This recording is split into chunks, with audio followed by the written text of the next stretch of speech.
and welcome to several hours of lecture theatre Ooze, with special guest Charles Dickens. You'll see what that means later on. Right now, it's just He's all the way down.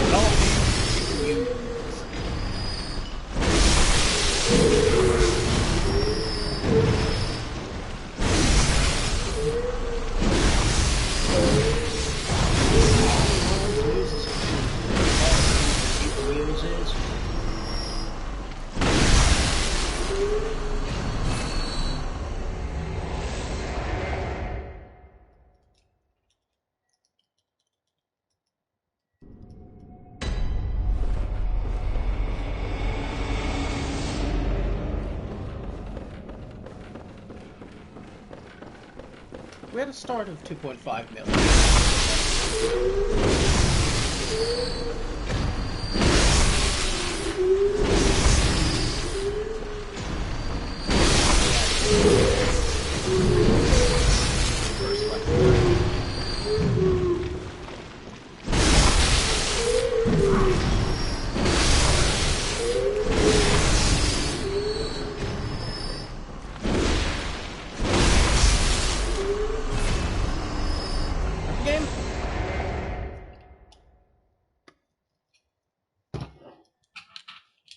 And hands back on controller. Alright.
Marley was dead to begin with.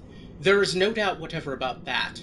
The register of his burial was signed by the clergyman, the clerk, the undertaker, and the chief mourner. Scrooge signed it, and Scrooge's name was good upon change for anything he chose to put his hand to. Old Marley was as dead as a doornail. Mind, I don't mean to say that I know of my own knowledge what there is particularly dead about a doornail. I might have been inclined myself to regard a coffin nail as the deadest piece of ironmongery in the trade, but the wisdom of our ancestors is in the simile, and my unhallowed hand shall not disturb it, or the country's done for. You will, therefore, permit me to repeat emphatically that Marley was dead as a doornail. Scrooge knew he was dead? Of course he did. How could it be otherwise? Scrooge and he were partners for I don't know how many years. Scrooge was his sole executor, his sole administrator, his sole assign, his sole residuary legatee, his sole friend and sole mourner. And even Scrooge was so dreadfully cut up by the sad event that he was an excellent man of business on the very day of the funeral, and solemnized it with an undoubted bargain. The mention of Marley's funeral brings me back to the point I started from. There's no doubt that Marley was dead. This must be distinctly understood, or nothing wonderful can come of the story I am going to relate. If we were not perfectly convinced that Hamlet's father died before the play began, there would be nothing more remarkable in his taking a stroll at night in an easterly wind upon his own ramparts than there would be in any other middle-aged gentleman rashly turning out after dark in a breezy spot, say St. Paul's churchyard, for instance, literally to astonish his son's weak mind. Scrooge never painted out old Marley's name. There it stood years afterwards above the warehouse door, Scrooge and Marley. The firm was known as Scrooge and Marley. Sometimes people new to the business called Scrooge, and sometimes Marley. But he answered to both names. It was all the same to him. Oh, but he was a tight-fisted hand at the grindstone, Scrooge. A squeezing, wrenching, grasping, scraping, clutching, covetous old sinner. Hard and sharp as flint, from which no steel had ever struck out generous fire, secret and self-contained and solitary as an oyster. The cold within him froze his old features, nipped his pointed nose, shriveled at his cheek, stiffened his gait, made his eyes red, his thin lips blue, and spoke out shrewdly in his grating voice. A frosty rime was on his head, and on his eyebrows, and on his wiry chin. He carried his own low temperature always about with him. He iced his office in the dog days, and didn't thaw in 1 degree at Christmas. External heat and cold had little influence on Scrooge. No warmth could warm, no wintry weather chill him. No wind that blew was bitterer than he. No falling snow was more intent upon its purpose. No pelting rain less open to entreaty. Foul weather didn't know where to have him. The heaviest rain and snow and hail and sleet could boast of the advantage over him in only one respect. They often came down handsomely, and Scrooge never did. Nobody ever stopped him in the street to say with gladsome looks, "My dear Scrooge, how are you? When will you come to see me?" No beggars implored him to bestow a trifle. No children asked him what it was o'clock. No man or woman ever once in all his life inquired the way to such and such a place of Scrooge. Even the blind men's dogs appeared to know him, and when they saw him coming on would tug their owners into doorways and up courts, and then would wag their tails as though they said, "And no eye at all is better than an evil eye, dark master." But what did Scrooge care? It was the very thing he liked, to edge his way along the crowded paths of life, warning all human sympathy to keep its distance, was what the knowing ones called nuts to Scrooge. Once upon a time, of all the good days in the year, on Christmas Eve, old Scrooge sat busy in his counting-house. It was cold, bleak, biting weather, foggy withal, and he could hear the people in the court outside go wheezing up and down, beating their hands upon their breasts and stamping their feet upon the pavement stones to warn them. The city clocks had only just gone 3, but it was quite dark already. It had not been light all day, and candles were flaring in the windows of the neighboring offices like ruddy smears upon the palpable brown air. The fog came pouring in at every chink and keyhole, and was so dense without that although the court was of the narrowest, the houses opposite were mere phantoms. To see the dingy cloud come drooping down, obscuring everything, one might have thought that nature lived hard by and was brewing on a large scale. The door of Scrooge's counting-house was open, that he might keep his eye upon his clerk, who in a dismal little cell beyond, a sort of tank, was copying letters. Scrooge had a very small fire, but the clerk's fire was so very much smaller that it looked like one coal. But he couldn't replenish it, for Scrooge kept a coal-box in his own room, and so surely as the clerk came in with the shovel, the master predicted that it would be necessary for them to part. Wherefore the clerk put on his white comforter, and tried to warm himself at the candle, in which effort, not being a man of strong imagination, he failed. "A Merry Christmas, Uncle! God save you!" cried a cheerful voice. It was the voice of Scrooge's nephew, who came upon him so quickly that this was the first time intimation he had of his approach. "Bah!" said Scrooge. "Humbug!" He had so heated himself with rapid walking in the fog and frost, this nephew of Scrooge's, that he was all aglow. His face was ruddy and handsome, his eyes sparkled, and his breath smoked again. "Christmas a humbug, Uncle?" said Scrooge's nephew. "You don't mean that, I'm sure." "I do," said Scrooge. "Merry Christmas! What right have you to be merry? What reason have you to be merry? You're poor enough." "Come then," returned the uncle gaily, "what right have you to be dismal? What reason have you to be morose? You're rich enough." Scrooge, having no better answer ready on the spur of the moment, said "Bah!" again, and followed up with "Humbug!" "Don't be cross, uncle," said the nephew. And let's stop for a little bit there. This is our first level.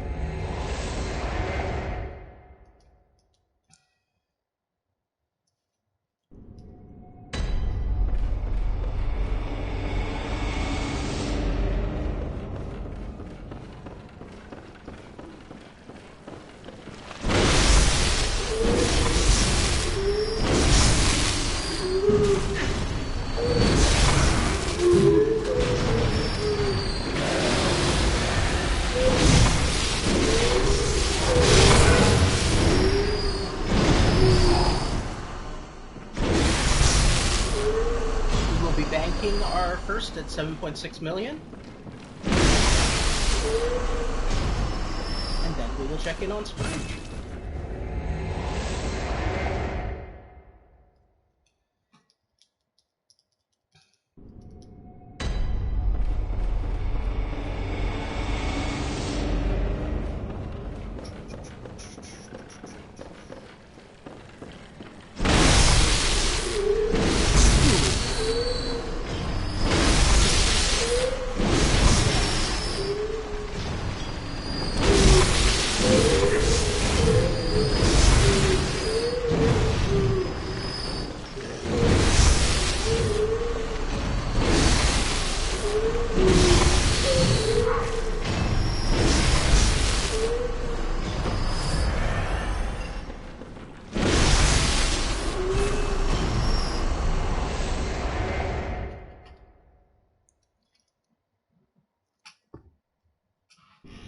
Ah, there's some Dr. Pepper.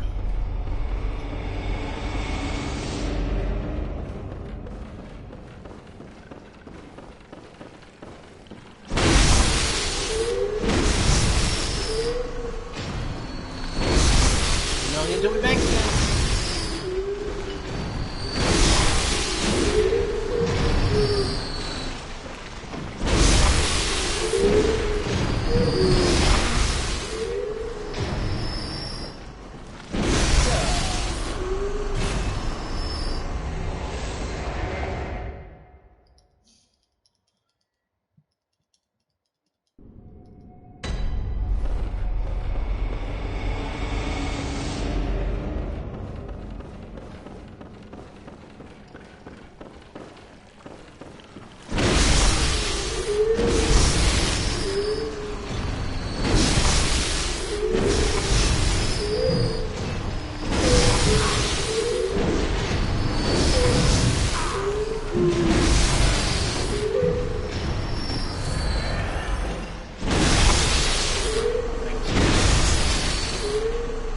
Until someone comes along.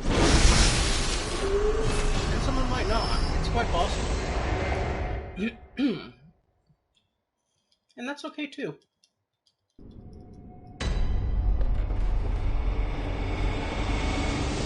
You might do something really weird and no one might watch it. And that's okay.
Alright, that's 7.6 million, where I believe we are at for 2 levels.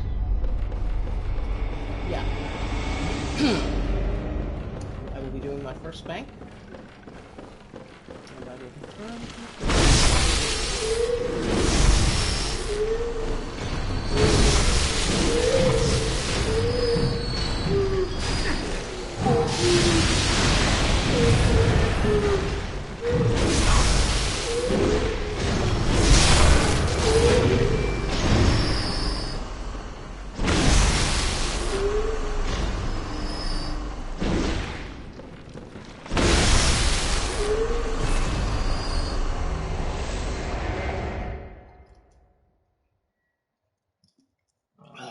More delicious Diet Dr. Pepper.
Which is good because I'm sure you guys are on the edge of your seats regarding what's going to happen next with Ebenezer Scrooge's nephew Fred.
Is that I will have the raw fortitude to finish it tonight.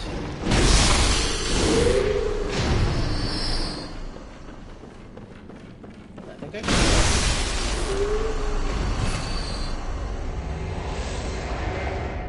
Get 2 more of these, and then I will go bank.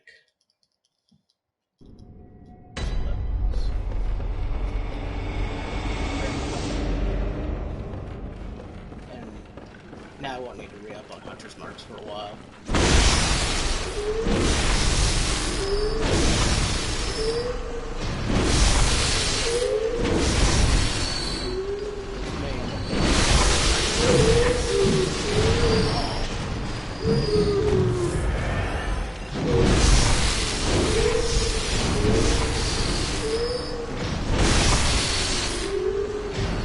Oh, we're absolutely good.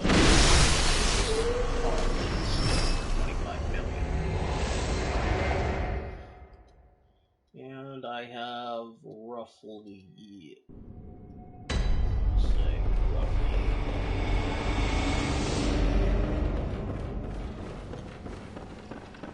to go.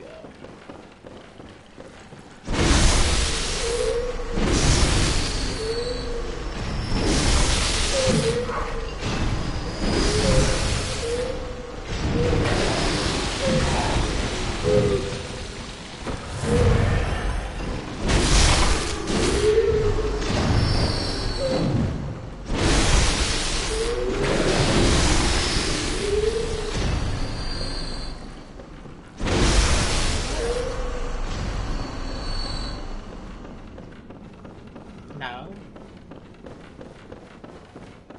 without further ado, we return to the dream. We grab our levels.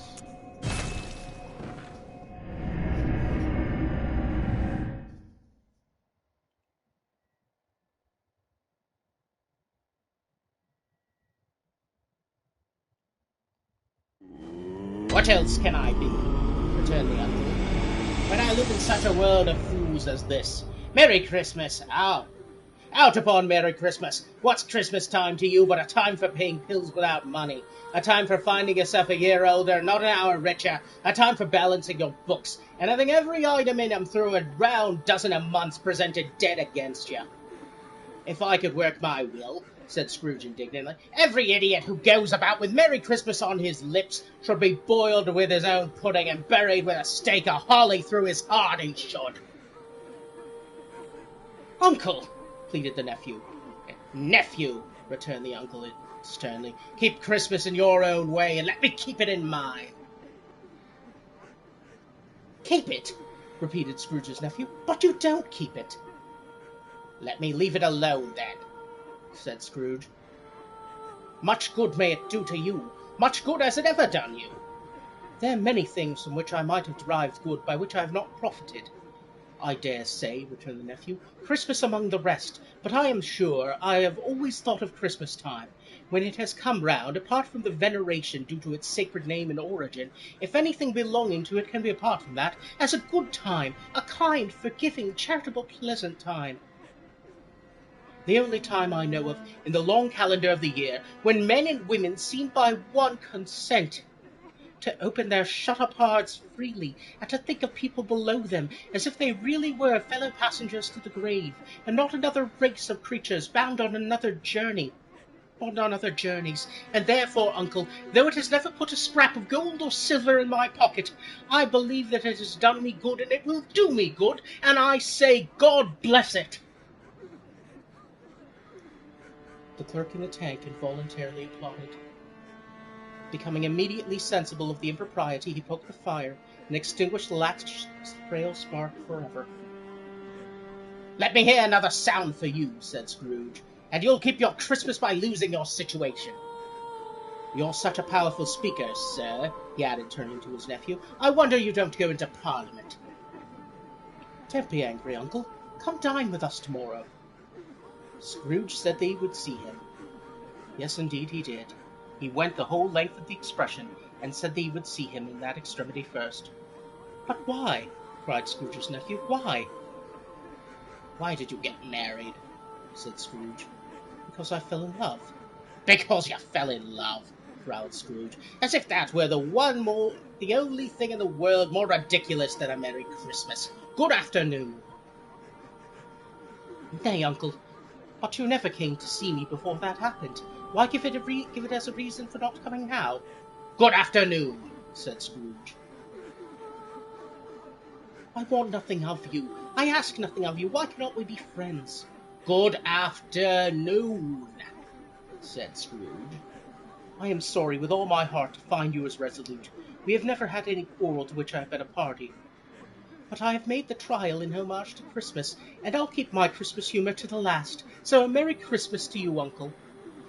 "Good afternoon," said Scrooge. "And a Happy New Year." "Good afternoon," said Scrooge. His nephew left the room without an angry word, notwithstanding. He stopped at the outer door to bestow the greetings of the season on the clerk, who, cold as he was warmer than Scrooge, for he returned them cordially. "There's another fellow," muttered Scrooge, who overheard him. "My clerk, with 15 shillings a week and a wife and family, talking about a Merry Christmas. I'll retire to Bedlam." This lunatic, in letting Scrooge's nephew out, had let 2 other people in. They were portly gentlemen, pleasant to behold, and now stood with their hats off in Scrooge's office. They had books and papers in their hands, bowed to him. "Scrooge and Marley's, I believe," said one of the gentlemen, referring to his list. "Have I the pleasure of addressing Mr. Scrooge or Mr. Marley?" "Mr. Marley has been dead these 7 years," Scrooge replied. "He died 7 years ago this very night." "We have no doubt his liberality is well represented by his surviving partner," said the gentleman, presenting his credentials. It certainly was, for they had been 2 kindred spirits. At the ominous word liberality, Scrooge frowned, and shook his head, and handed the credentials back. "At this festive season of the year, Mr. Scrooge," said the gentleman, taking up the pen, "it is more than usually desirable that we should make some slight provision for the poor and destitute who suffer greatly at this present time. Many thousands are in want of common necessaries, hundreds of thousands in want of common comforts, sir." "Are there no prisons?" asked Scrooge. "Plenty of prisons," said the gentleman, laying down the pen again. "And the Union workhouses?" demanded Scrooge. "Are they still in operation?" "They are still," returned the gentleman. "I wish I could say they were not." "The treadmill and the poor law are in full vigour, then?" said Scrooge. "Both very busy, sir." "Oh, I was afraid from what you said at first that something had occurred to stop them in their usual course," said Scrooge. "I am very glad to hear it." Under the impression that they scarcely furnish Christian cheer or mind to the body or the Christian cheer of mind or body to the multitude, returned the gentleman, "a few of us are endeavouring to raise a fund to buy the poor some meat and drink and means of warmth. We choose this time because it is a time of all others when want is keenly felt, and abundance rejoices. What shall I put you down for?" "Nothing," Scrooge replied. "You wish to be anonymous?" "I wish to be left alone," said Scrooge. "Since you ask me what I wish, gentlemen, that is my answer. I don't make merry myself at Christmas, and I can't afford to make idle people merry. I help to support the establishments I have mentioned. They cost enough, and those who are badly off must go there." "Many go there, and many would rather die." "If they would rather die," said Scrooge, "they had better do it and decrease the surplus population. Besides, excuse me, I don't know that." "But you might know it," observed the gentleman. "It's not my business," Scrooge returned. "It's enough for a man to understand his own business and not interfere with other people's. Mine occupies me constantly. Good afternoon, gentlemen." Seeing clearly that it would be useless to pursue their point, the gentleman withdrew. Scrooge resumed his labours with an improved opinion of himself, and in a more facetious temper than was usual with him. Meanwhile the fog and darkness thickened so that people ran about with their flaring links, preferring their services to go before horses and carriages, and conduct them on their way. The ancient tower of a church, whose gruff old bell was always peeping silly down at Scrooge out of a Gothic window in the wall, became invisible, and struck the hours and quarters in clouds with tremulous vibrations afterwards, as if its teeth were chattering its frozen head up there. The cold became intense. In the main street at the corner of the court, some labourers were repairing the gas pipes, and had lighted a great fire in a brazier, round which a party of ragged men and boys were gathered, warming their hands and winking their eyes before the blaze in rapture. The water plug being left in solitude, its overflowings suddenly congealed, and turned to misanthropic ice. The brightness of the shops, where holly springs and berries crackled in the lamp heat of the windows, made pale faces ruddy as they passed. Poulterers' and grocers' trades became a splendid joke, a glorious pageant with which it was next to impossible to believe that such dull principles as bargain and sale had anything to do. The Lord Mayor, in the stronghold of the mighty mansion house, gave orders to his 50 cooks and butlers to keep Christmas as a Lord Mayor's household should, and even the little tailor, whom he had fined 5 shillings on the previous Monday for being drunk and bloodthirsty in the streets, stirred up tomorrow's pudding in his garret, while his lean wife and baby sallied out to bury the bowl. Foggier yet and colder, piercing, sometimes biting cold. If the good St. Dunstan had but nipped the evil spirit's nose with a touch of such weather as that, instead of using his familiar weapons, then indeed he would have roared to lusty purpose. The owner of one scant young nose, gnawed and mumbled by the hungry cold as bones are gnawed by dogs, stooped down at Scrooge's keyhole to regale him with a Christmas carol. But at the first sound of "God bless you, merry gentlemen, may nothing you dismay," Scrooge seized the ruler with such energy of action that the singer fled in terror, leaving the keyhole to the fog, and even more congenial frost. At length the hour of shutting up the counting-house arrived. With an ill will, Scrooge dismounted from his stool, and tacitly admitted to the fact that to the expectant clerk in the tank, who instantly snuffed his candle out. "You'll want all day tomorrow, I suppose?" said Scrooge. "It's quite convenient, sir." "It's not convenient," said Scrooge, "and it's not fair. If I was to stop half a crown for it, you'd think yourself ill-used, I'll be bound." "You think yourself ill-used, I'll be bound?" The clerk smiled faintly. "And yet," said Scrooge, "you don't think me ill-used when I paid a day's wages for no work." The clerk observed they was only once a year. "A poor excuse for picking a man's pocket every 25th of December," said Scrooge, buttoning his greatcoat to the chin.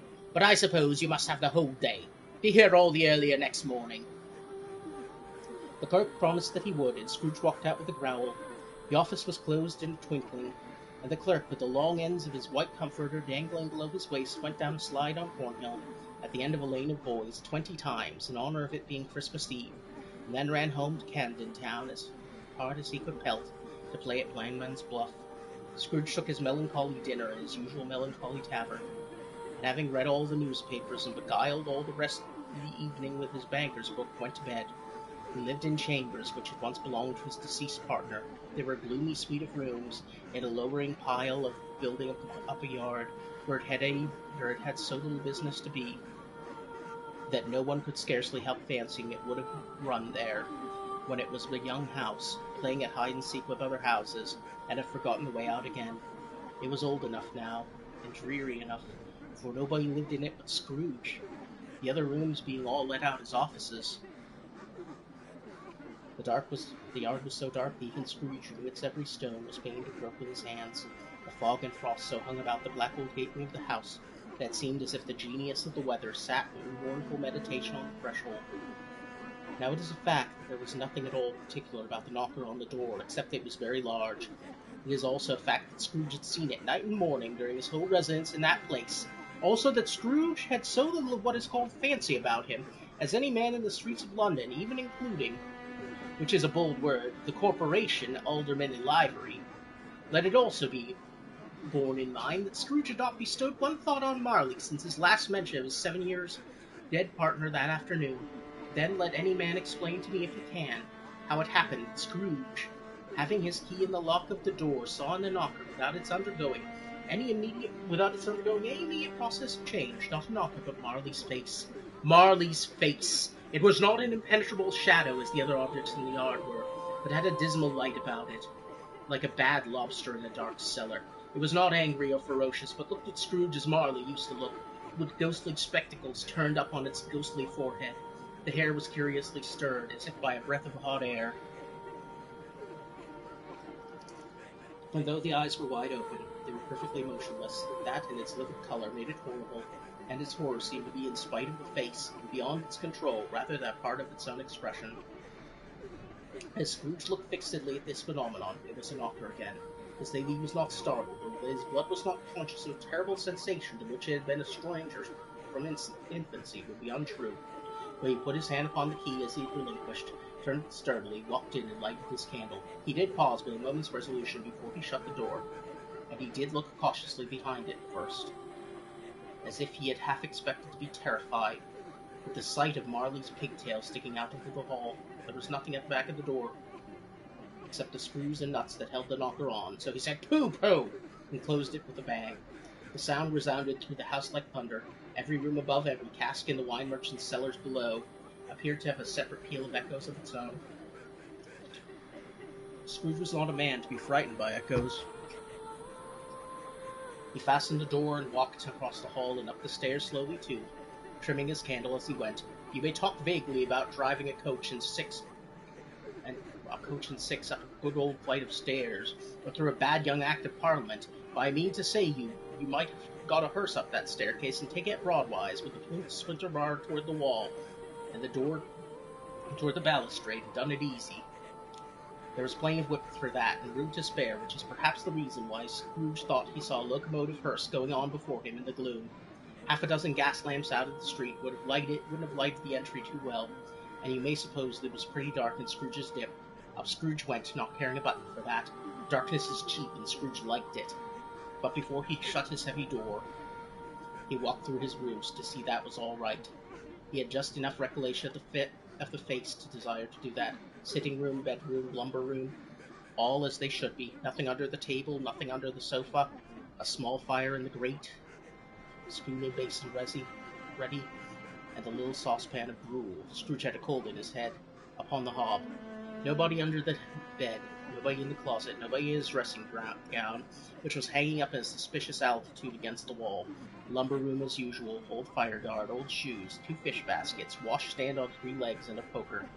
Quite satisfied, he closed his door and locked himself in, double-locked himself, which was not his custom.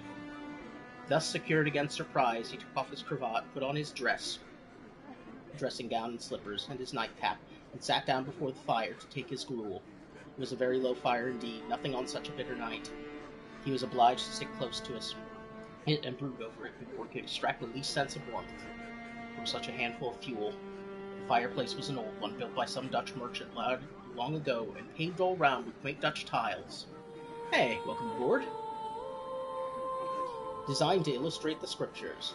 There were Cains and Abels, Pharaoh's daughters, queens of Sheba, angelic messengers descending through the air on clouds like feather beds, Abrahams, Belshazzars, apostles putting off to sea in butter boats, hundreds of figures to distract his thoughts, and yet that face of Marley, 7 years dead, came like the ancient prophet's rod and swallowed up the whole. If each smooth tile had been a blank at first, with power to shape some picture on surfaces from the disjointed fragments of his thoughts, there could have been a copy of old Marley's head on every one. "Humbug!" said Scrooge, and walked across the room. After several turns, he sat back down again.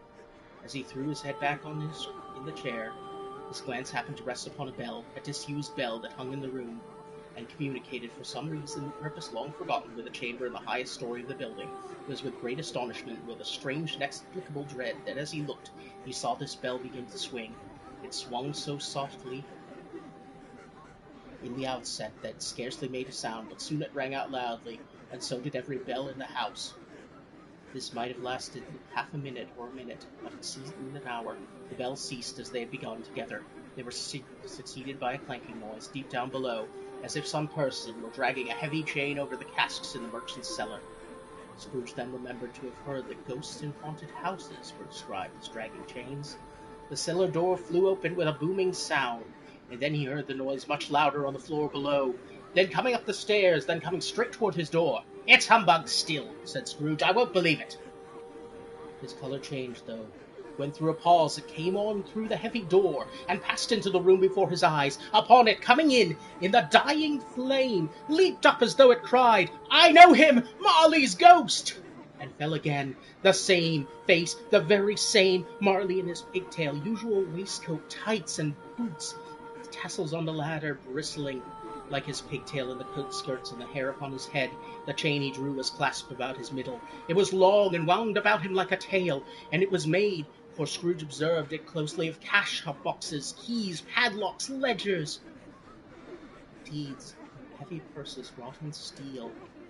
His body was transparent, so that Scrooge, observing him and looking through his waistcoat, could see the two buttons on his coat behind.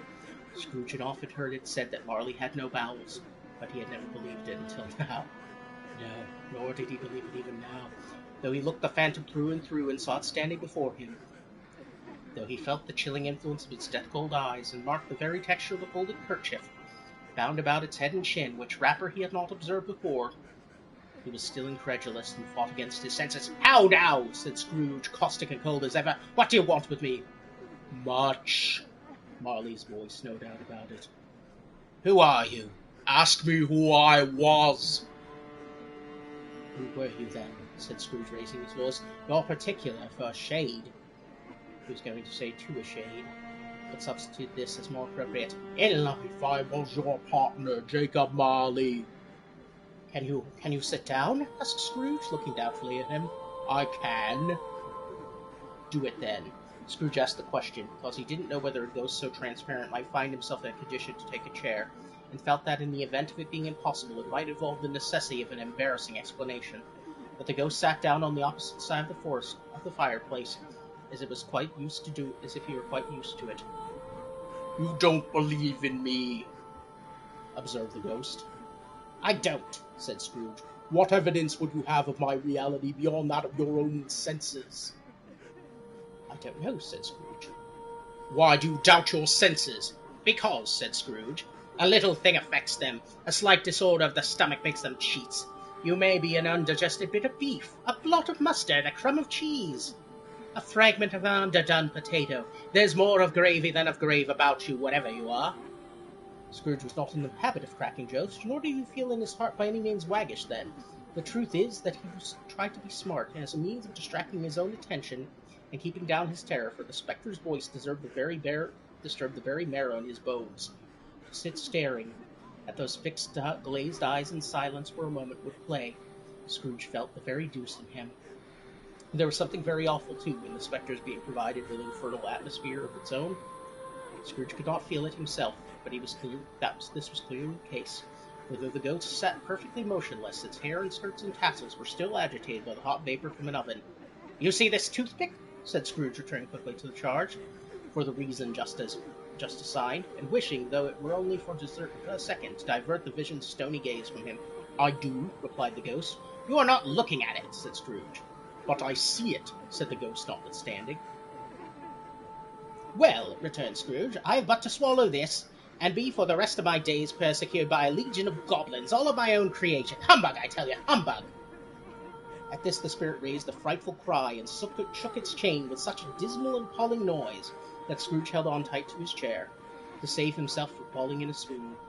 But how much greater was his horror when the phantom, taking off the bandage round his head as if it were too warm to wear indoors, its lower jaw dropped down upon its breast. Scrooge fell upon his knees and clasped his hands before his face. "Mercy!" he cried. "Dreadful apparition! Why do you trouble me?" "Man of the worldly mind," replied the ghost, "do you believe in me or not?" "I do," said Scrooge. "I must. But why do spirits walk the earth, and why do they come to me?" "It is required of every man," the ghost returned, "that the spirit within him should walk abroad among his fellow men and travel far and wide. And if the spirit goes not forth in life, it is condemned to do so after death. It is doomed to wander through the world. Oh, woe is me, and witness what it cannot share, but might have shared on earth and turned to happiness." Again the spectre raised a cry, and shook its chain, and wrung its shadowy hands. "You are fettered," said Scrooge. "Tell me why." "I wear the chain I forged in life," replied the ghost. "I made it link by link, and yard by yard. I girded it of my own free will, and of my own free will I wore it. Is it pattern strange to you?" Scrooge trembled more and more. "Or would you know," pursued the ghost, "the weight and length of the strong coil you bear yourself? If it was full so heavy and so long as this, 7 Christmases ago, you have labored on it since. It is a ponderous chain." Scrooge glanced about him on the floor, in the expectations of finding himself by some 50 or 60 fathoms of iron cable. He could see nothing. "Jacob," he said imploringly. "Oh, Jacob Marley, tell me more. Speak comfort to me, Jacob." "I have none to give," the ghost replied. "It comes from other regions, Ebenezer Scrooge, is conveyed by other ministers to other kinds of men. Nor can I tell you what I would. A very little more is all permitted to me. I cannot rest, I cannot stay, I cannot linger anywhere. My spirit never walked beyond our counting-house. Mark me, in life my spirit never roved beyond all the narrow limits of our money-changing hole, and weary journeys lie before me." It was a habit with Scrooge, whenever he became thoughtful, to put his hands in his breeches pockets. Pondering on what the ghost had said, he did so now, but without lifting up his eyes or getting off his knees. "You must have been very slow about it, Jacob," Scrooge observed in a business-like manner, but with humility and deference. "Slow? 7 years dead, mused Scrooge, "and travelling all this time." "The whole time," said the ghost. "No rest, no peace. Incessant torture of remorse." "You travelled fast?" "On the wings of the wind," replied the ghost. "You might have got over a great quantity of ground in 7 years," said Scrooge. The ghost, on hearing this, set up another cry, and clanked his chain so hideously in the dead silence of the night, that the ward would have been justified in its indicting it for a nuisance. "O captive bound and double-ironed," cried the phantom, "not to know that age of incessant labour by immortal creatures, for this earth must pass into eternity before the good of which it is susceptible is all developed. Not to know that any Christian spirit working kindly in its little sphere, whatever it may be, will find its mortal life too short for its vast means of usefulness. Not to know that no space of regret can make amends for one's life opportunities misused. Yet such was I, oh, such was I." "But you were always a good man of business, Jacob," faltered Scrooge, who now began to apply this to himself. "Business!" cried the ghost. "Mankind was my business. The common welfare was my business. Charity, mercy, forbearance, and benevolence were all my business. The dealings of my trade were but a drop of water in the comprehensive ocean of my business." It held up its chain at arm's length, as if that were the cause of all its unavailing grief, and flung it heavily upon the ground. "At this time of the rolling year," the spectre said, "I suffer most. Why did I walk through crowds of fellow beings with my eyes turned down, and never raise them to that blessed star which led the wise men to a poor abode? Was there no poor homes to which its light would have conducted me?" Scrooge was very much dismayed to hear the spectre going on at this rate, and began to quake exceedingly. "Hear me!" cried the ghost. "My time is nearly gone." "I will," said Scrooge, "but don't be hard upon me. Don't be flowery, Jacob, pray." "How is it that I appear before you in a shape which you can see? I may not tell. I have sat invisible beside you many and many a day. It was not an agreeable idea. He shivered, wiped the perspiration from his brow. That is no light part of my penance, pursued the ghost.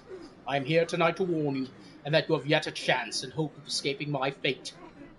A chance and hope of my procuring, Ebenezer. You are always a good friend to me, said Scrooge. Thank ye. You will be haunted, resumed the ghost, by 3 spirits. Scrooge's countenance fell almost as low as the ghost had done. Is that the chance and hope you mentioned, Jacob? He demanded in a faltering voice. It is. I think I'd rather not, said Scrooge.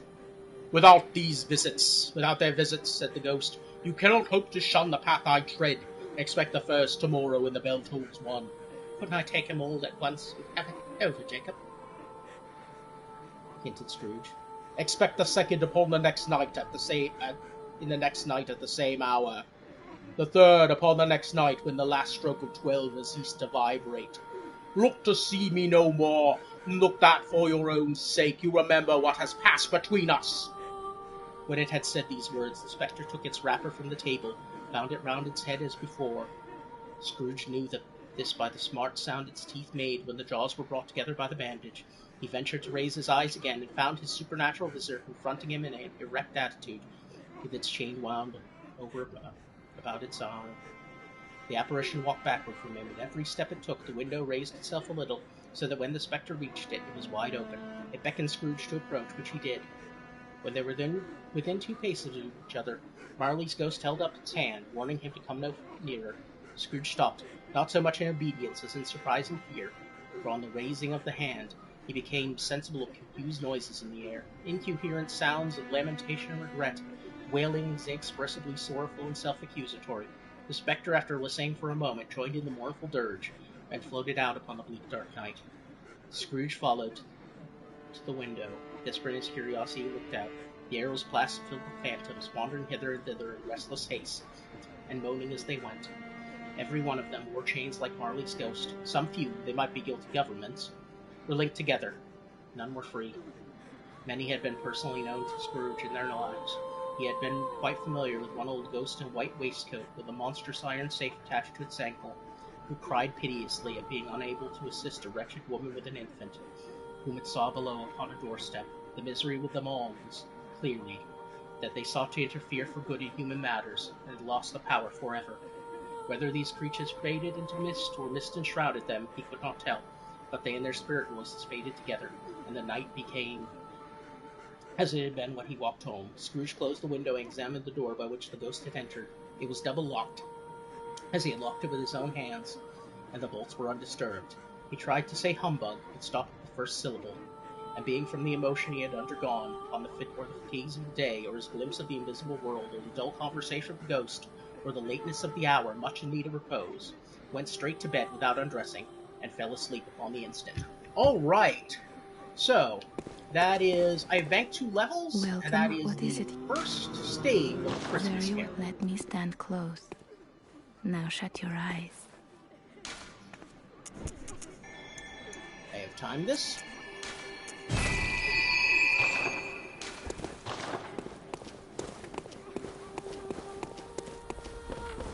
So that if I, by the end of this stream or streams,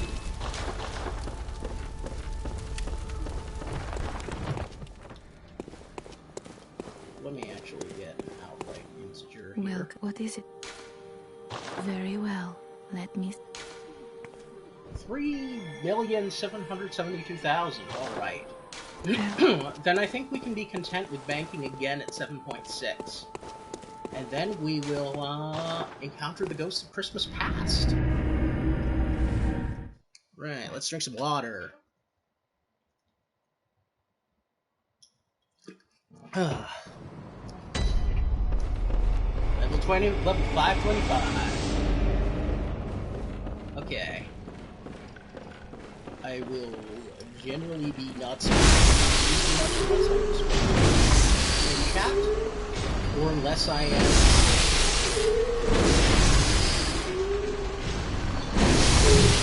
enjoy the dulcet sounds of sizzling food.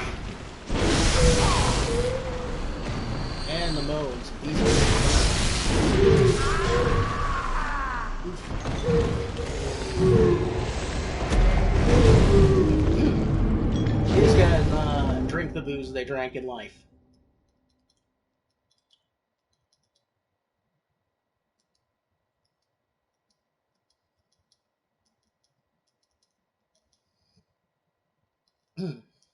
That stave 1 is a long one. I know later ones.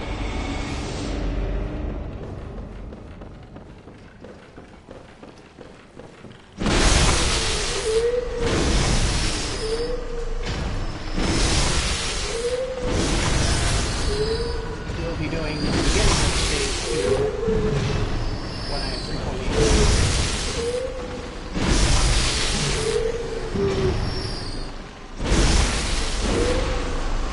So estimate for that about 17 to 20 minutes.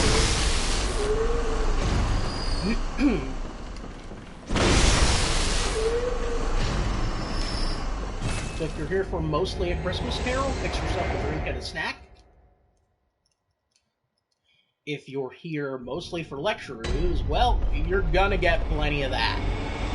You're going to get more lecture-oos than you could possibly desire.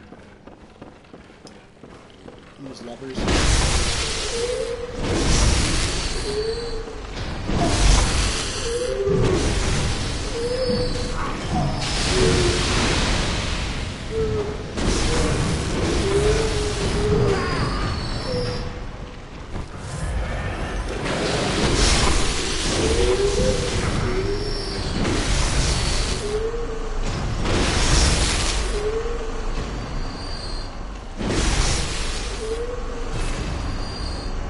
I hope my reading was okay. I'm psyched about this stream. This stream is crazy. There will be some interruptions when I am reading from A Christmas Carol, but it's gonna be fun.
I wear the Ooze I wore in life.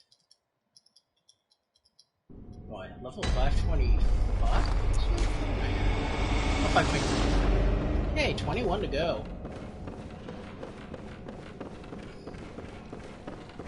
Ooh, doggies.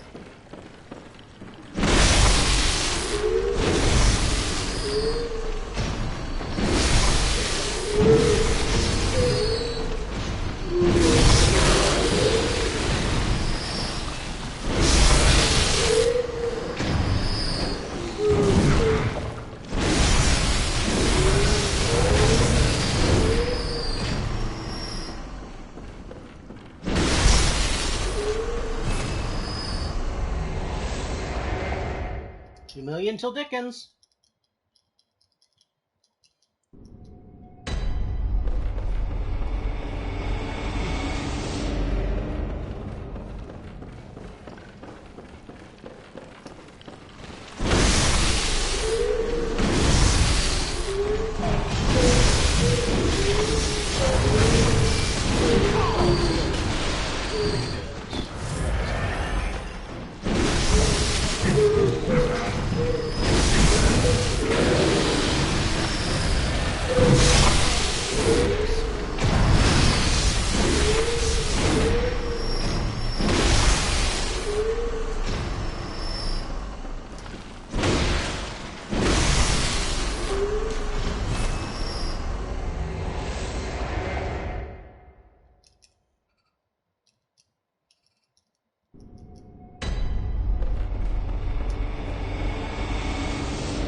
ended rather short with the Ghost of Christmas Past.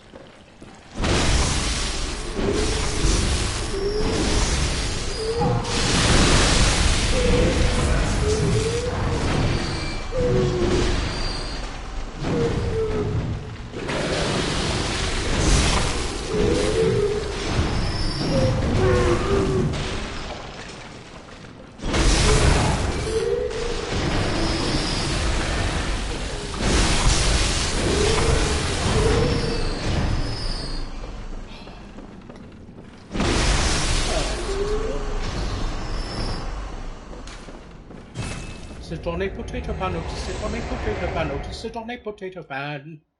Sit on a potato pan, oh, to sit on a potato pan, oh, to sit on a potato pan. Copper kettles carry comfort, killing cough and cold.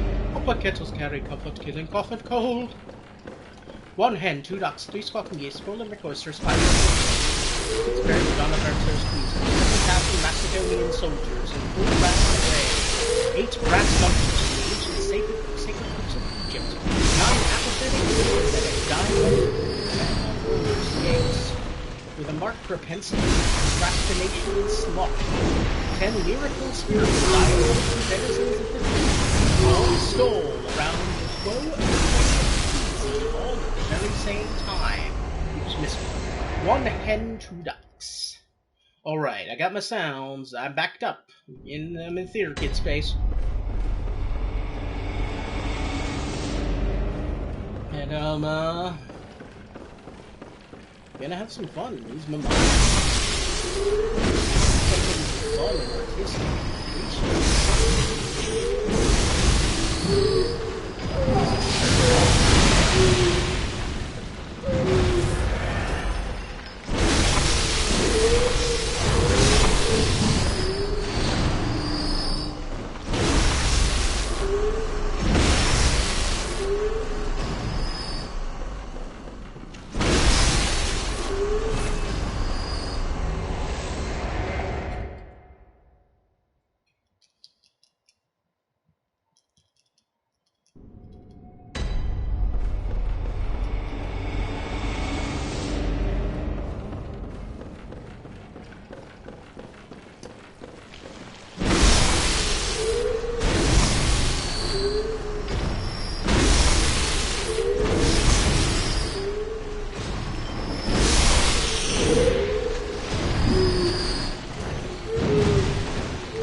Alright, we're getting near it. I know you're excited. More Dickens is coming up soon.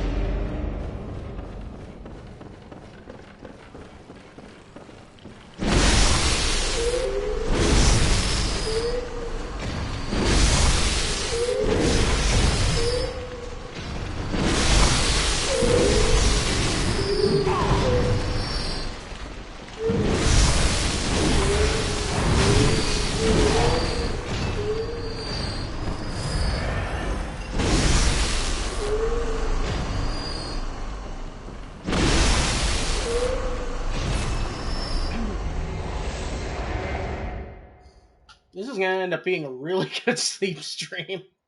There's gonna be so much like ooze noises and so much great literature. I think it'll be a fun sleep stream. This is gonna be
I will continue to be banking every 2 levels.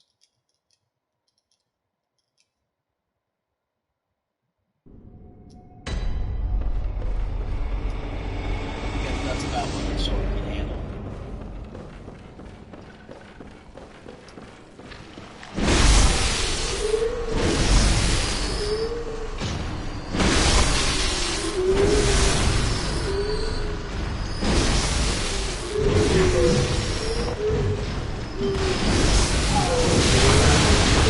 Actually, they're absolutely fine.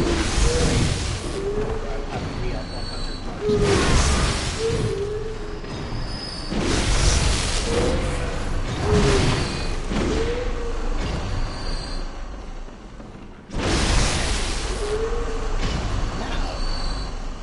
Now, let's find out what our friend Scrooge is up to.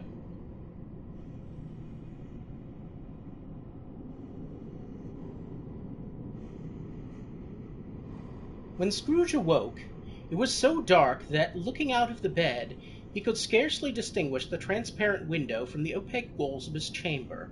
He was endeavouring to pierce the darkness with his ferret eyes when the chimes of a neighbouring church struck the 4 quarters, so he listened for the hour. To his great astonishment, the heavy bells went on from 6 to 7, and from 7 to 8, and regularly up to 12, then stopped. 12! It was 2! It was past 2 when he went to bed. The clocks were wrong. The clock was wrong. An icicle must have got into the works. 12! He touched the spring of his repeater to correct this most preposterous clock. Its rapid little pulse beat 12 and stopped. "Why, it isn't possible," said Scrooge, "that I can have slept through a whole day and far into another night. It isn't possible that anything has happened to the sun, and this is 12 at noon." The idea being an alarming one, he scrambled out of bed and groped his way to the window. He was obliged to rub the frost off with the sleeve of his dressing gown before he could see anything, and could see very little then.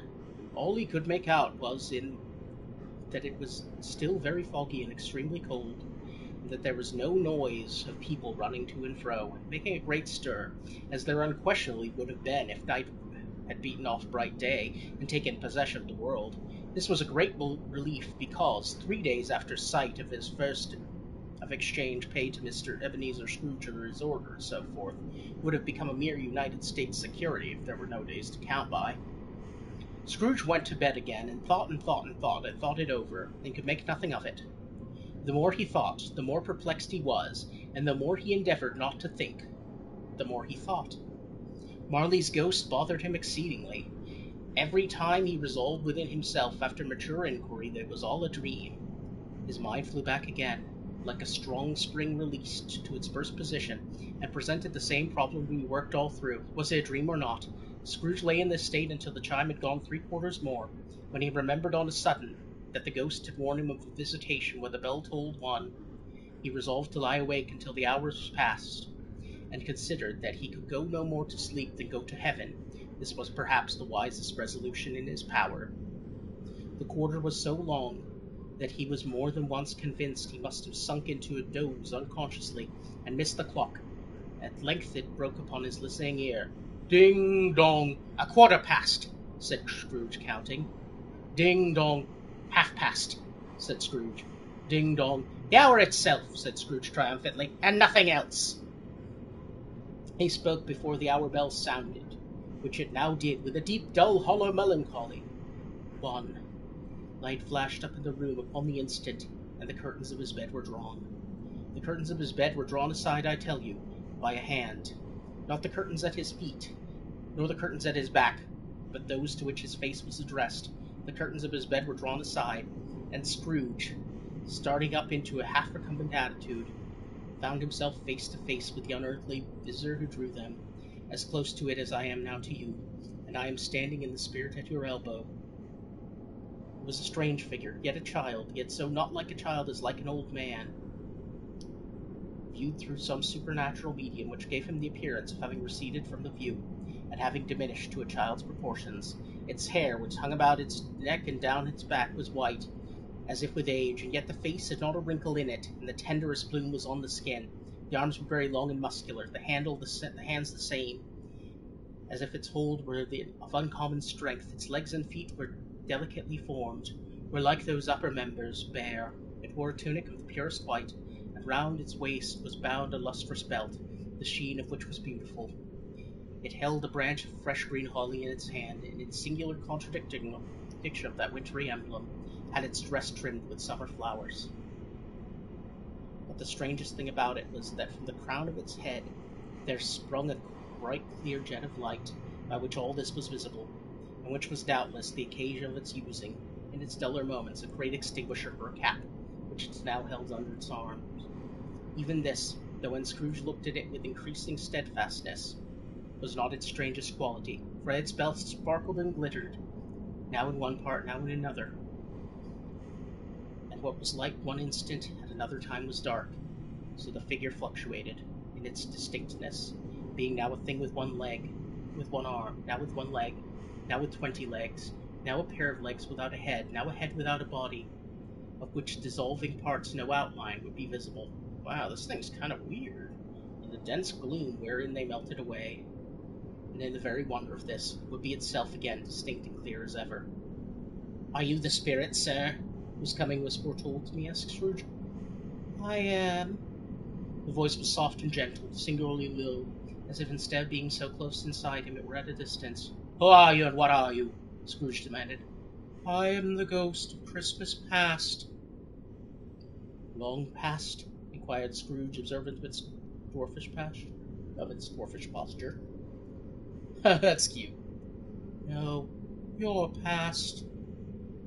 Perhaps Scrooge could not have told anybody why if anybody could have asked him. But he had a special desire to see the spirit in his cap, and begged him to be covered. "What!" exclaimed the ghost. "Would you soon put out with worldly hands the light I give? Is it not enough that you are of this one whose passions made this cap, and forced me through whole trains of years to wear it low upon my brow?"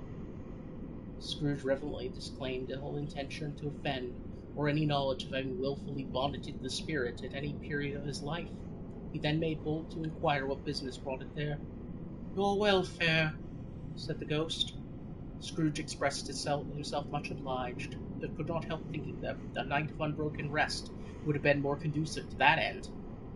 The spirit must have heard him thinking, for it said immediately, "Your reclamation, then. Take hand." It put out its strong hand as it spoke, and clasped him gently by the arms. "Rise and walk with me." It would have been in vain for Scrooge to plead that the weather and the hour were not adapted to pedestrian purposes. That bed was warm, the thermometer a long way below freezing, and that he was clad but lightly in his slippers, dressing gown, and nightcap, and that he had a cold upon him at the time. The grasp, though gentle as a woman's hand, was not to be resisted.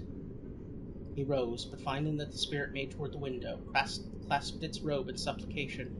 "I am immortal," Scrooge remonstrated, "and liable to fall." "Bear but a touch of my hand there," said the spirit, laying it upon his heart, "and you shall be upheld in more than this." As the words were spoken, they passed through the wall, and stood upon an open country road, with fields on either end. The sea had entirely vanished.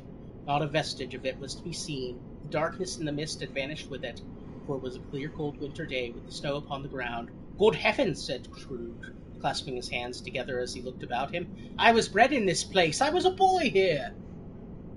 The spirit gazed upon him mildly. Its gentle touch, though it had been light and instantaneous, appeared still present to this old man's sense of feeling. He was conscious of 1,000 odors floating in the air, each one connected with 1,000 thoughts and hopes and joys and cares long ago, long forgotten. "Your lip is trembling," said the ghost, "and what is that upon your cheek?" Scrooge muttered, with an unusual catching in his voice that was a pimple, and begged the ghost to lead him where he would. "You recollect the way?" inquired the spirit. Remember it, cried Scrooge in fervour. I could walk it blindfold. Strange to have forgotten it for so many years, observed the ghost. Let us go on. They walked along the road, Scrooge recognizing every gate and post and tree, until a little market town appeared in the distance. With its bridge, the church, and winding river, some shaggy ponies now were seen trotting along toward them with boys upon their backs, and called to other boys in country gigs and carts driven by farmers.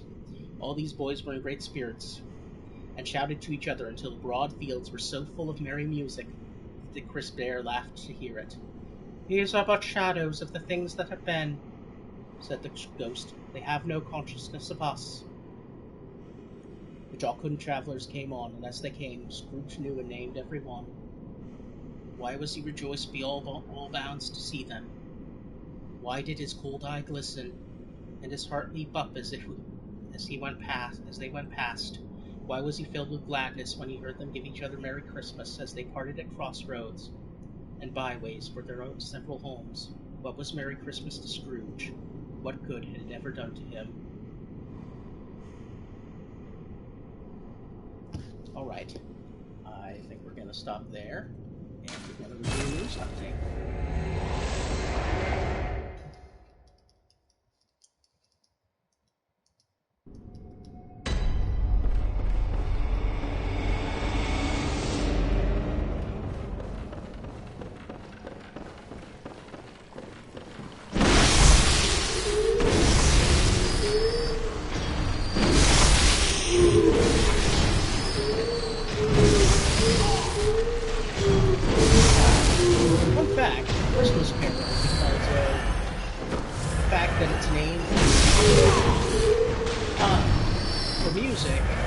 Divided not into chapters but staves.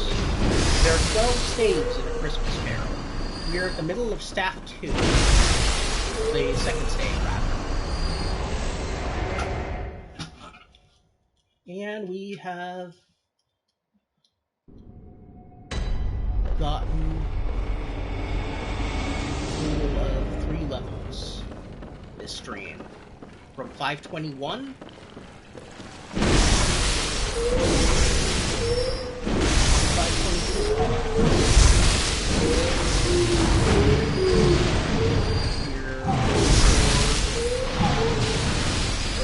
I want to say like 7 these 2 levels.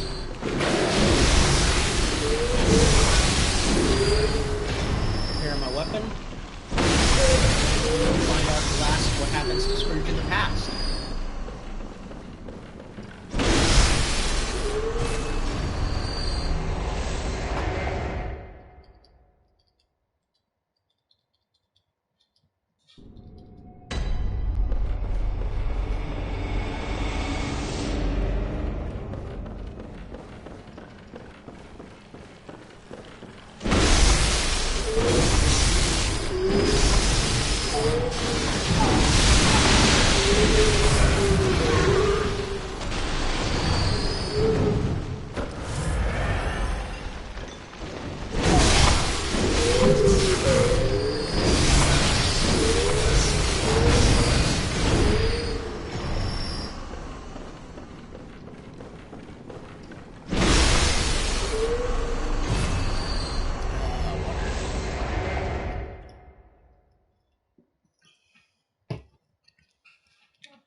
Shit.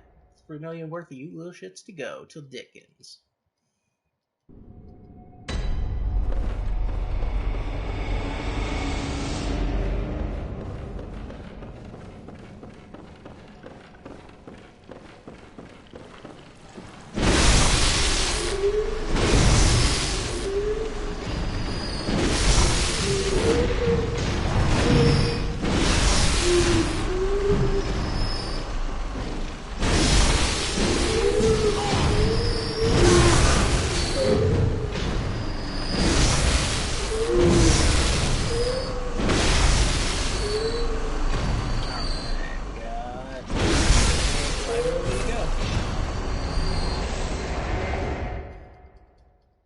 fun.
Now we'll get some Dr. Pepper in us.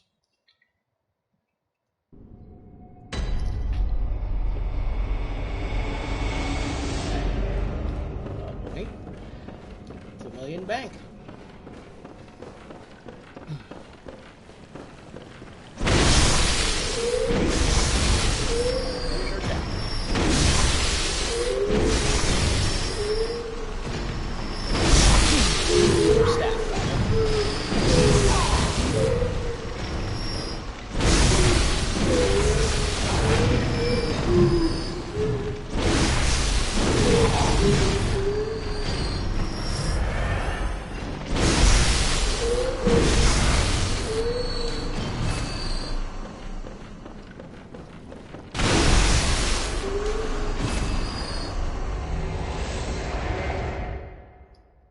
This book is so good. Jesus Christ, I kinda in the middle on Dickens. Like, I really love Bleak House. And I love the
Thank you, Ooze Aficionado, for hanging out.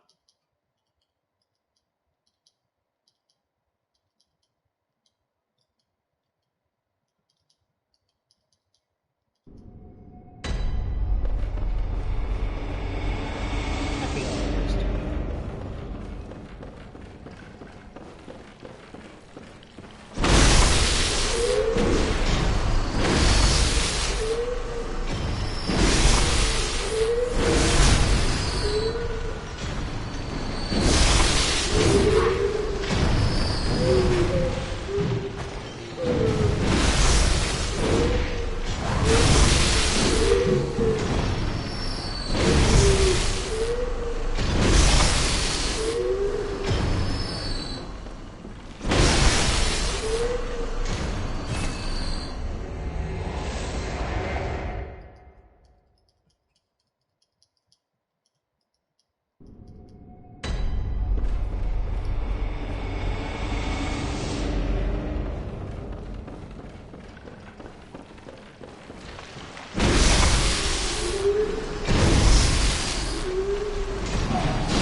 Three.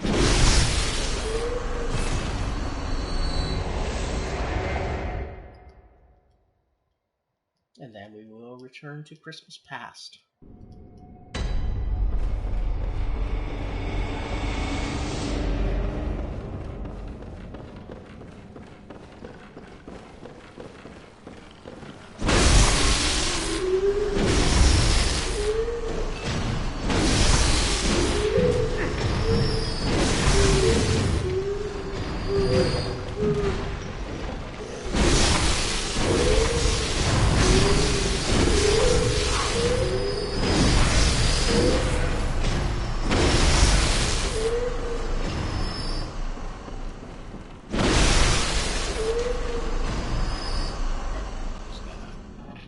Clarify something real quick on the Facebook post.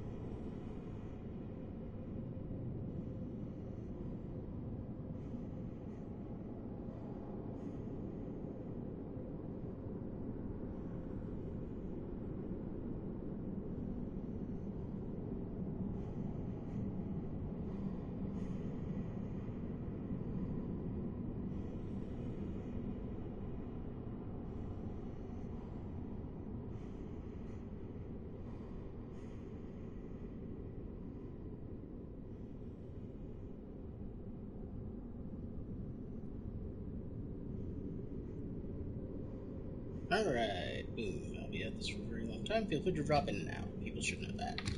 There we go. Alright, and now we can reawaken.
We are banking and reading.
The school is not quite deserted, said the ghost. A solitary child, neglected by his friends, is left there still. Scrooge said he knew it, and he sobbed. They left the high road and well-remembered lane, and soon approached the mansion of dull red brick, with a little weather-surmounted cupola on the roof, and a bell hanging in it.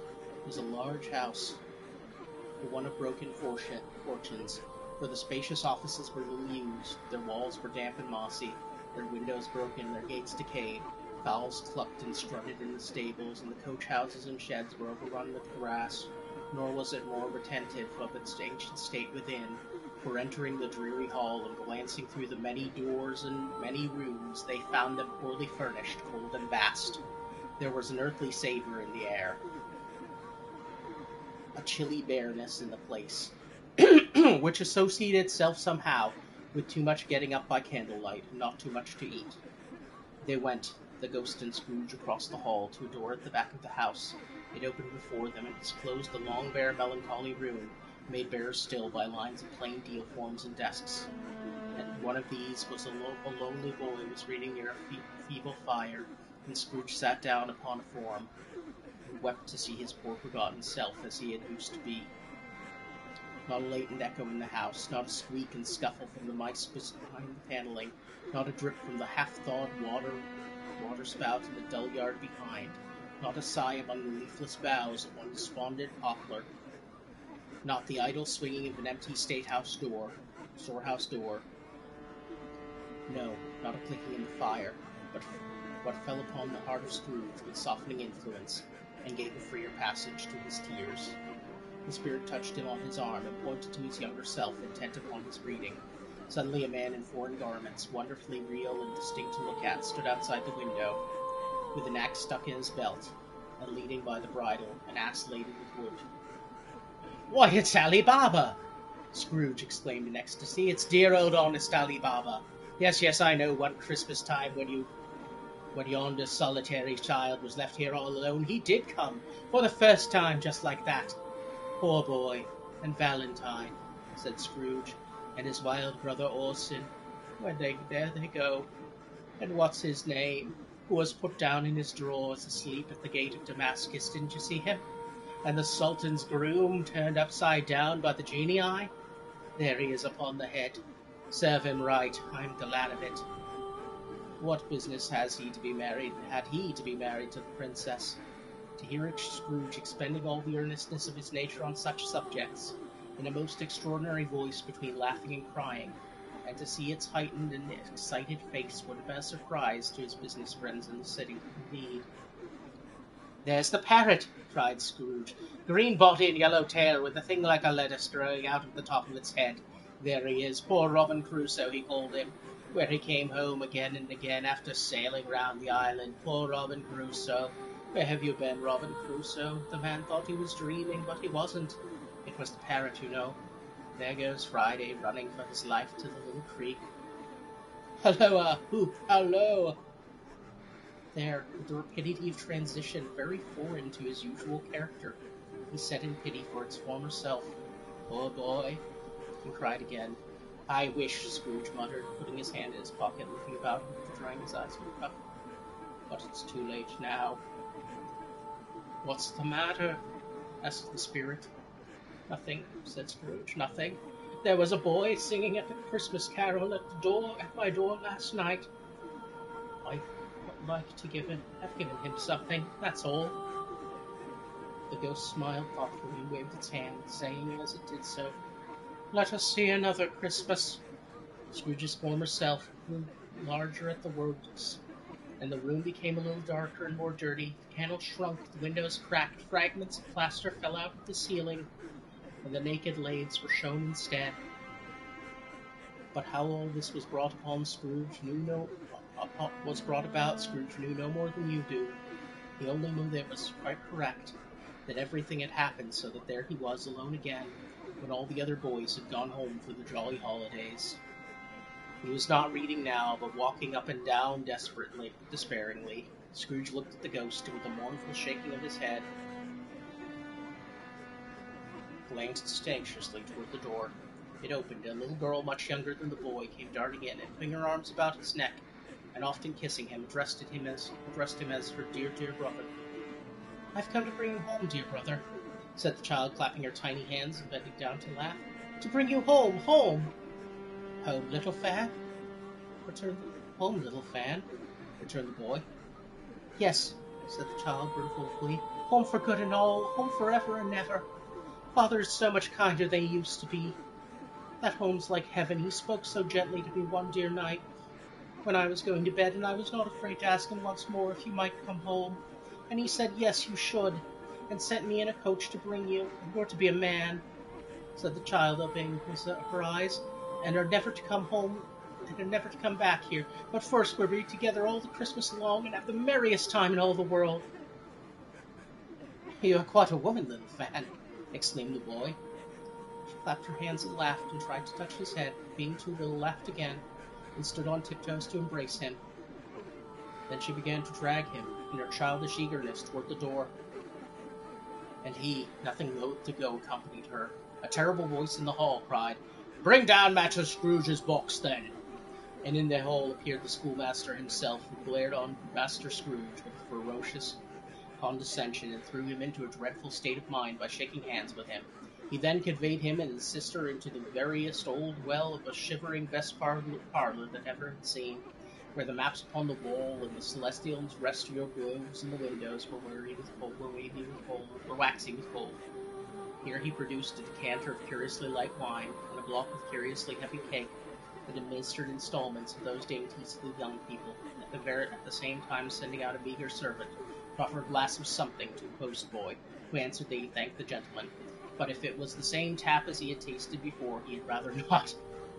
Master Scrooge's trunk being by the time tied on to the top of the chaise, the children bade the schoolmaster goodbye, right willingly, and getting into it, drove gaily down the garden sweep, and the quick wheels dashing the hoar-frost and snow from off the dark leaves of the evergreens like spray. Always a delicate creature, whom a breath might have withered, said the ghost, but she had a large heart. So she had, cried Scrooge. You're right, I will not gainsay it, spirit, God forbid. She died a woman, said the ghost, and had, as I think, children. One child, Scrooge returned. True, said the ghost. Your nephew. Scrooge seemed uneasy in his mind, and answered briefly, yes. Although they had but that moment left the school behind them, they were now in the busy thoroughfare of a city, where shadowy passengers passed and repassed, where shadowy carts and coaches battled for the way, and all the strife and tumult of the real city were. It was made plain enough by the dressing of the shops that here too it was Christmas time again. It was evening, and the streets were lighted up. The ghost stopped at a certain warehouse door, and asked Scrooge if he knew it. Knew it? Said Scrooge. Why, I apprenticed here. They went in, at the sight of an old gentleman in a Welsh wig, sitting behind such a high desk, if he had been 2 inches taller, he must have knocked his head against the ceiling. Scrooge cried in great excitement, Why, it's old Fezziwig! Bless his heart, it's Fezziwig alive again! Old Fezziwig laid down his pen, and looked up at the clock, which pointed to the hour of 7. He rubbed his hands, adjusted his capacious waistcoat, laughed all over himself, from his shoes to his organ of benevolence, and called out in a comfortable, oily, rich, fat, jovial voice, Oh, yo, boy! Ho-ho there! Ebenezer! Dick! Scrooge's former self, now grown a young man, came briskly in, accompanied by his fellow apprentice. Dick Wilkins, to be sure, said Scrooge to the ghost. Bless me, yes, there he is. He was very much attached to me, was Dick. Poor Dick. Dear, dear. Yo-ho, my boys! No more work tonight. Christmas Eve, Dick. Christmas, Ebenezer. Let's have the shutters up, cried old Fezziwig with a sharp clap of his hands, before a man could say Jack Robinson. You wouldn't believe how those two fellows went at it. They charged into the street with the shutters, 1, 2, 3, had 'em up in their places, 4, 5, 6, barred 'em, and pinned 'em, 7, 8, 9, and came back before you got to 12, panting like racehorses. Hi-ho! Cried old Fezziwig, skipping down the high desk with wonderful agility. Clear away, lads, and let's have lots of room here. Hi-ho, Dick! Cheer up, Ebenezer! Clear away! There was nothing they wouldn't have cleared away, and couldn't have cleared away, with old Fezziwig looking on. It was done in a minute. Every movable was packed off, as if it were dismissed from public life forevermore. The floor was swept and watered, the lamps were trimmed, fuel was heaped upon the fire, and the warehouse was so snug and warm and dry and bright a ballroom as you would have desired to see upon a winter's night. In came a fiddler with a music book, and went up to the lofty desk and made an orchestra of it, and turned like 50 stomachs. In came Mrs. Fezziwig, one vast substantial smile. In came the 3 Miss Fezziwigs, beaming and lovable.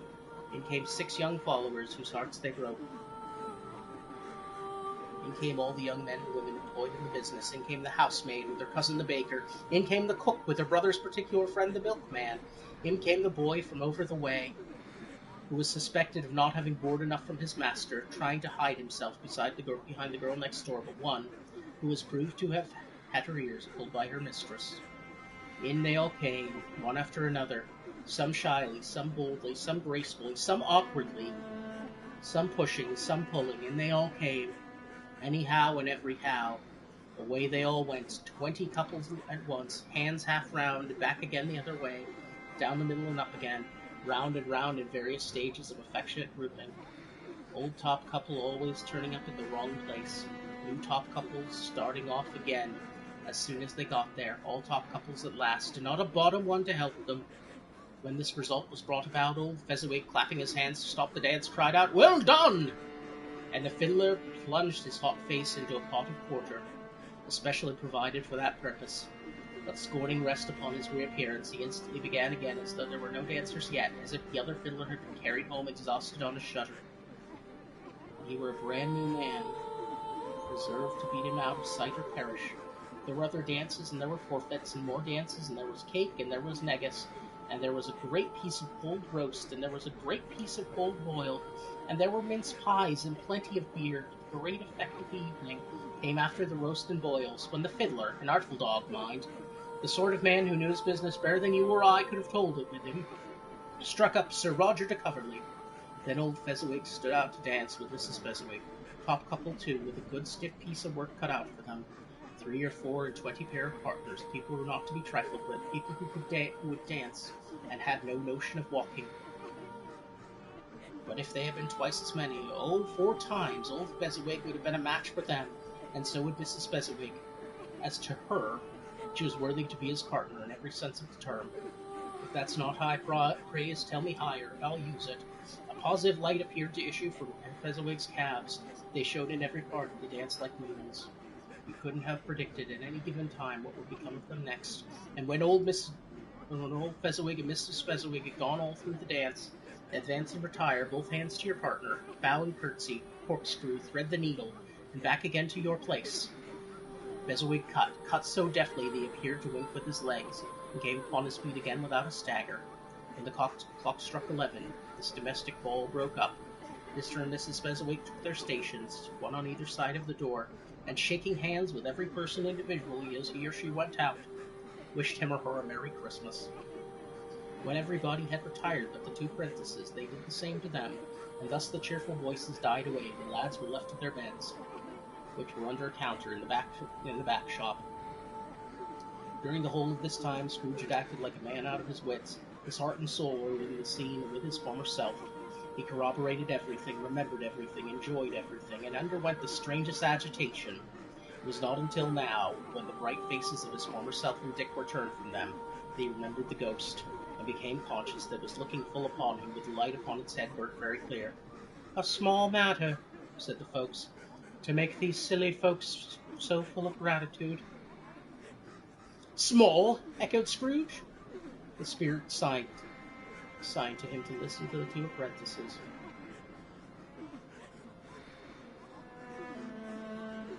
Who were pouring out their hearts in praise of Fezziwig, and when he had done so, it said, "Why is it not? He has spent but a few pounds of your mortal money, 3 or 4 perhaps. Is that so much that he deserves this praise?" "It isn't that," said Scrooge, heated by the remark, and speaking unconsciously like his former, not his latter self. "It isn't that, Spirit. He has the power to render us happy or unhappy, to make our service light or burdensome, a pleasure or a toil. Say that his power lies in words and looks, in things so slight and insignificant that it is impossible to add and count them up. What then? This happiness he gives is quite great, as if it cost a fortune." He felt the spirit's glance and stopped. "What is the matter?" asked the ghost. Nothing particular, said Scrooge. Something, I think, the ghost insisted. No, said Scrooge, no. I should like to be able to say a word or two to my clerk just now, that's all. His former self turned down the lamps as he gave utterance to the wish, and Scrooge and the ghost again stood side by side in the open air. My time grows short, observed the spirit. Quick! This was not addressed to Scrooge or anyone whom he could see, but it produced an immediate effect, for again Scrooge saw himself. He was older now, a man in his prime of life. His life had not the harsh and rigid lines of later years, but it had begun to wear the signs of care and avarice.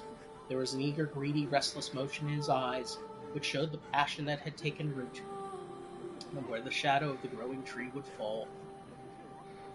He was not alone, but sat by the side of a fair young girl in a morning dress, in whose eyes there were tears, which sparkled in the light that shone out of the ghost of Christmas past.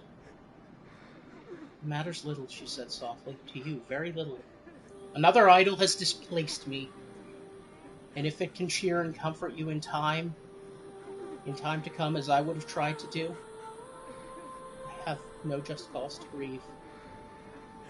What idol has displaced you? He rejoined. A golden one. That is the even-handed dealing of the world, he said.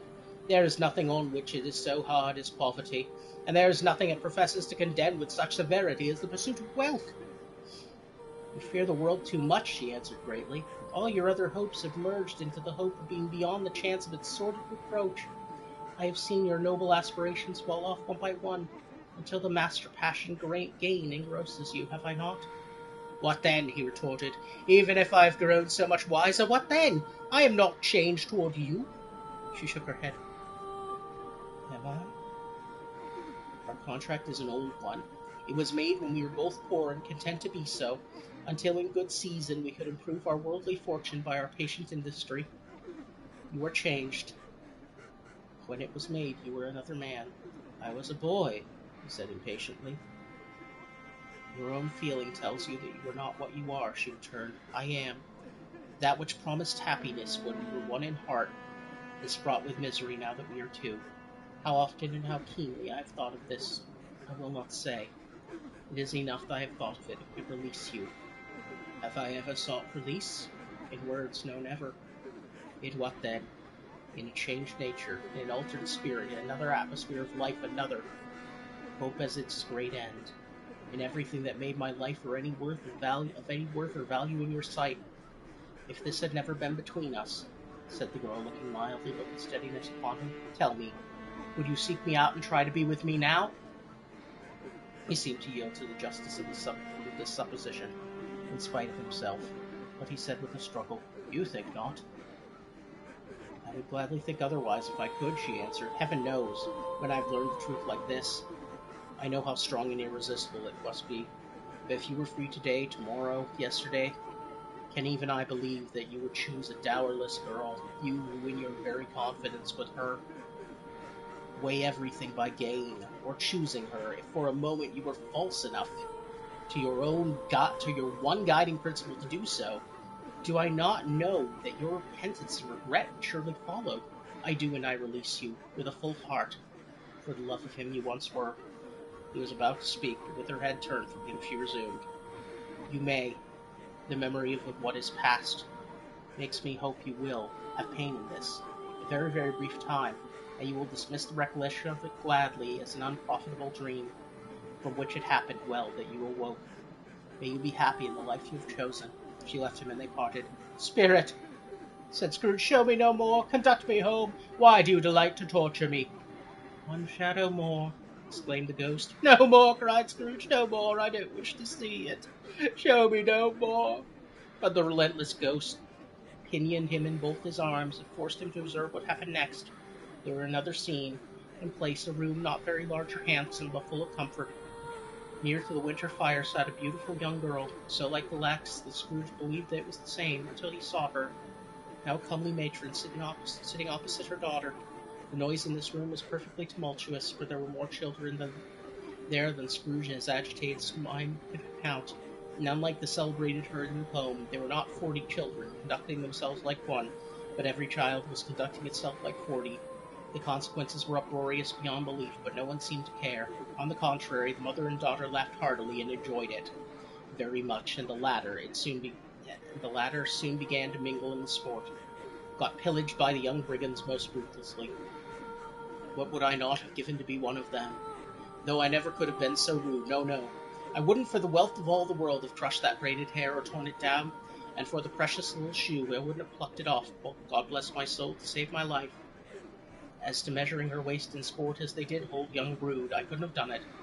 I should have expected my arm to have grown round it for a punishment, and never come straight again.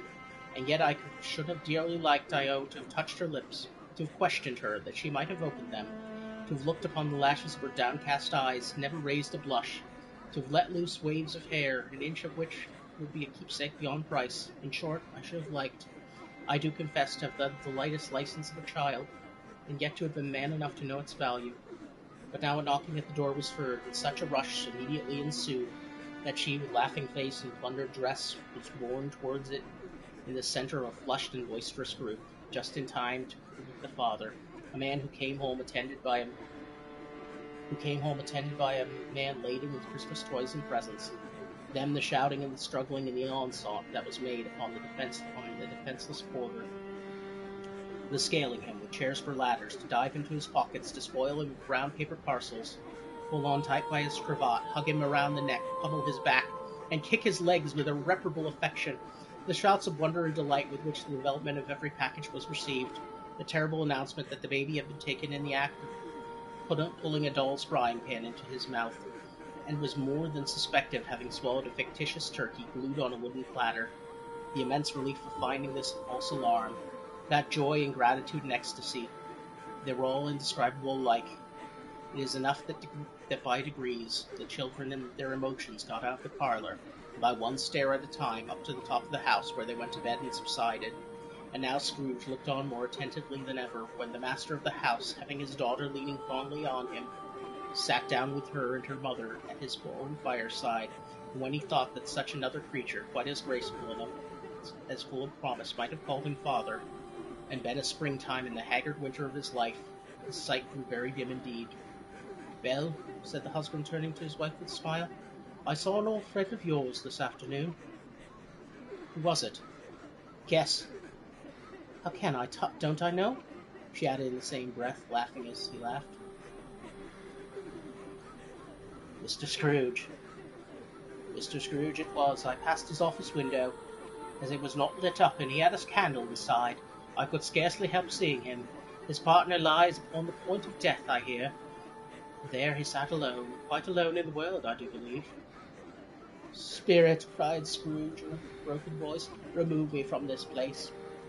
"I told you these were shadows of things that have been," said the ghost. "That they are what they are. Do not blame me." "Remove me!" Scrooge exclaimed. "I cannot bear it." He turned upon the ghost. It seemed that it looked upon him with a face in which, in some strange way, there were fragments of all the faces it had shown him, wrestled with it. "Leave me! Take me back! Haunt me no longer!" In the struggle, it could be called a struggle, in which the ghost, with no visible resistance on its own part, was undisturbed by any effort of his adversary, Scrooge observed that its light was bursting high and bright, and dimly connecting that with its influence over him, he seized the extinguisher cap, and by a sudden action pressed it down upon its head. The spirit dropped beneath it, so that the extinguisher covered its whole form. But though Scrooge pressed it down with all his force, he could not hide the light, which streamed from under it in an unbroken flood upon the ground. He was conscious of being exhausted, and overcome by an irresistible drowsiness, and further of being in his own bedroom. He gave the cap a parting squeeze, in which his hand relaxed, and had barely time to reel to bed before he sank into a heavy sleep. And now we bank levels, and then we will move on to the second of the three spirits. What is it? Very well, let me... 19 levels to go.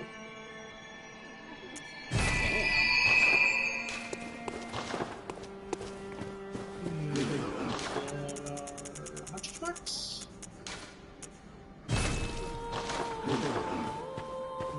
We fix our sword, and then we go forth. until we once again have nothing. And we read some more of A Christmas Carol from there.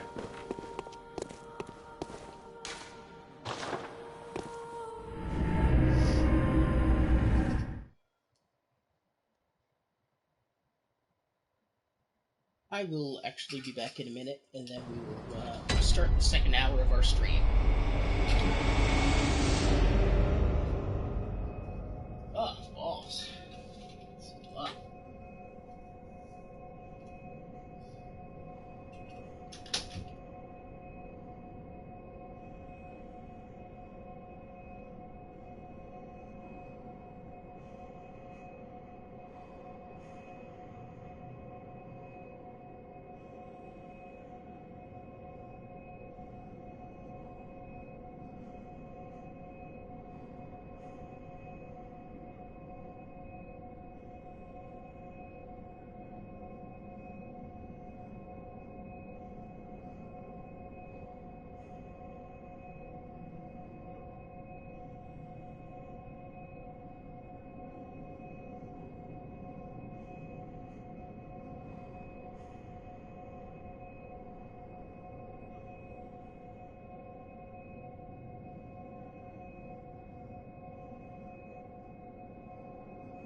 Okay.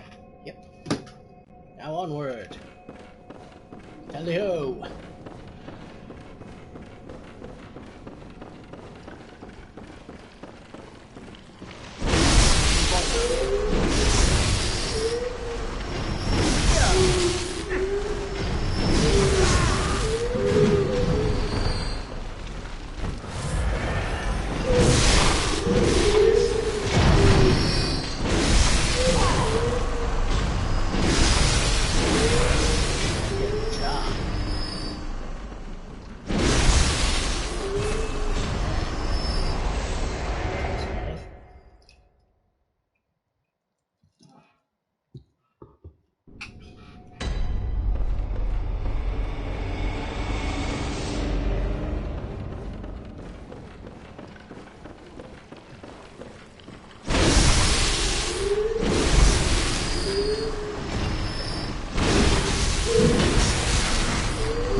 Bank, and then we will hear some more from Dickens.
first section of Stave 3. Excited about Stave 3? Yeah, Stave 3's good.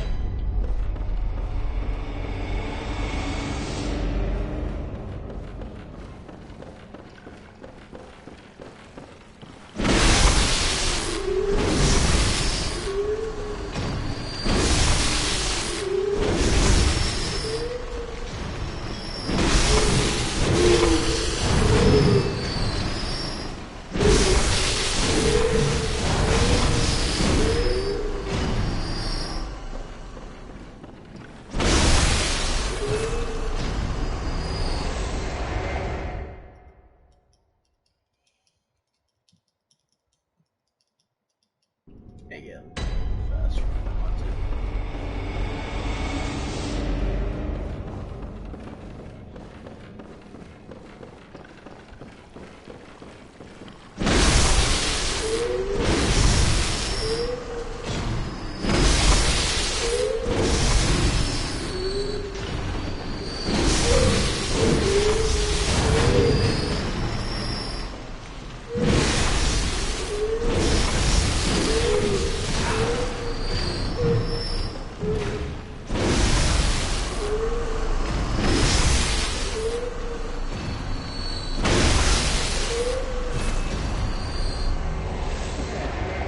2 million to go.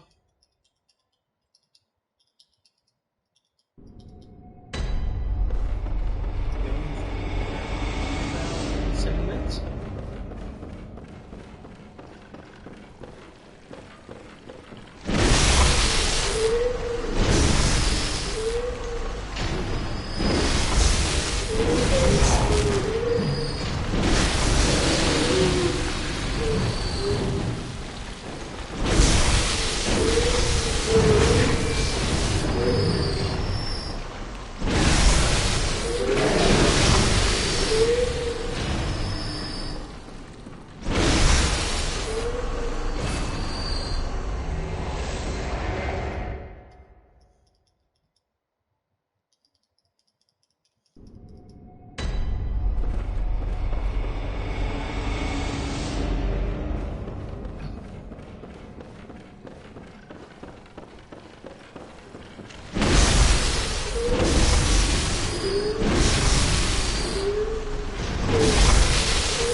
And we got about...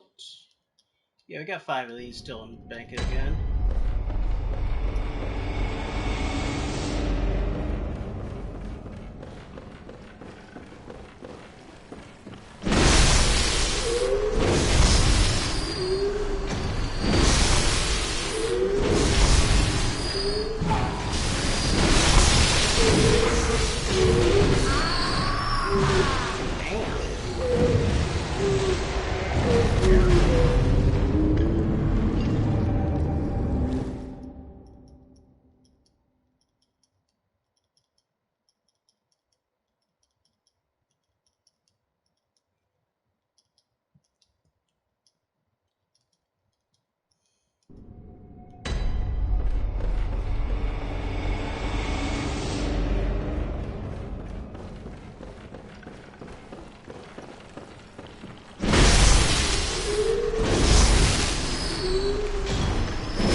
going on in Stave 3.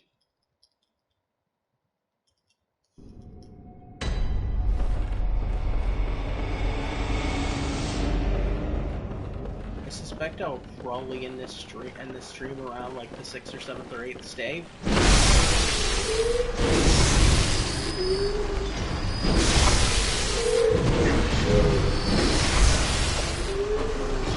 The math might not be my friend.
Nonetheless, the fact that I'm on Stave 3 and I'm halfway through the book, material-wise,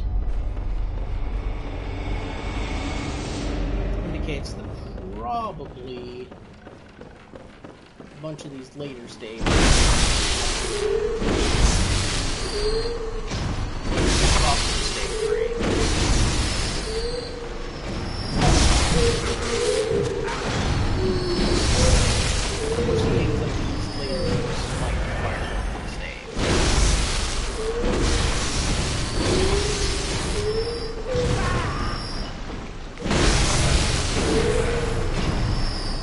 Christmas yet. Okay. And speaking of these future ghosts, let's take a look at ghosts.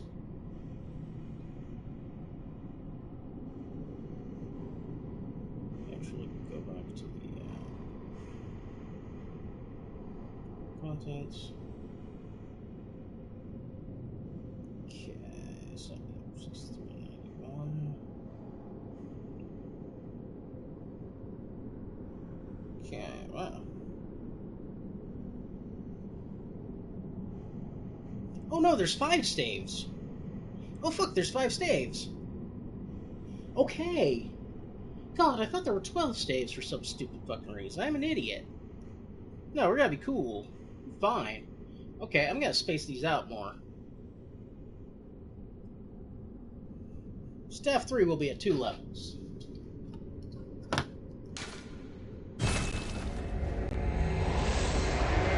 3 staves, levels. Yeah. Step 3, I think, 4 levels. Got like 20 levels to go, yeah.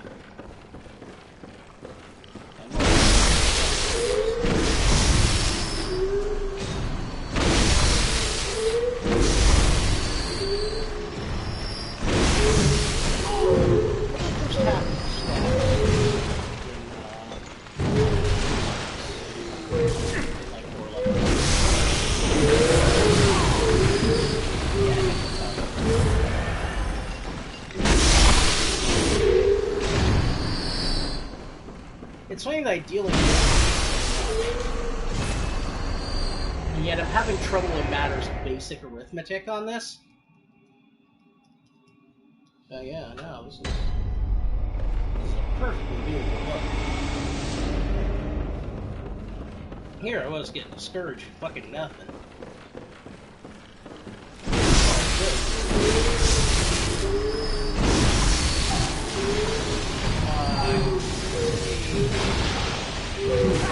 Levels, yeah.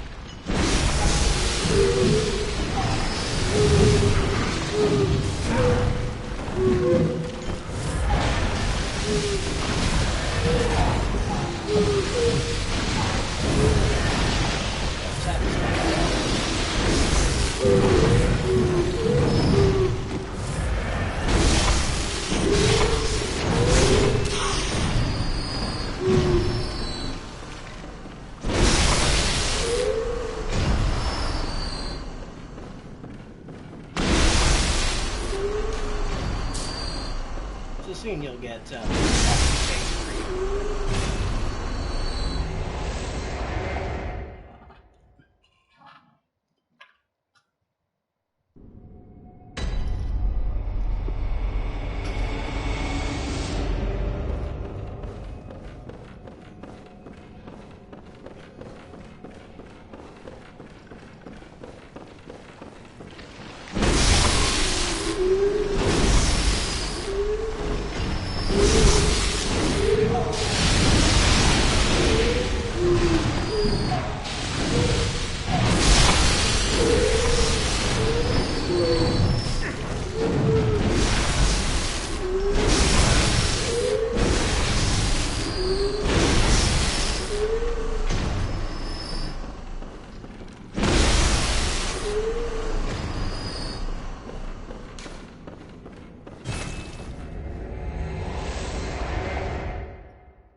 Alright. I'm very excited about when I get to upload several hours of lectures with special guest Charles Dickens to YouTube.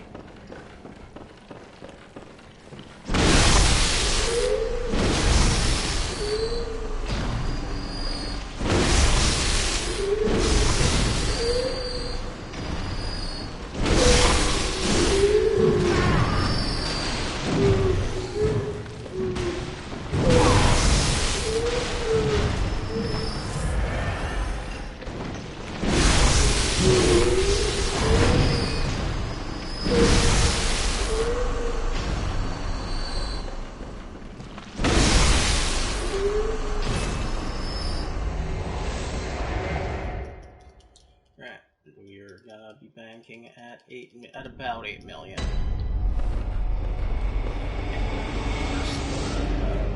Staff of stage 3.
kill you with no ramifications.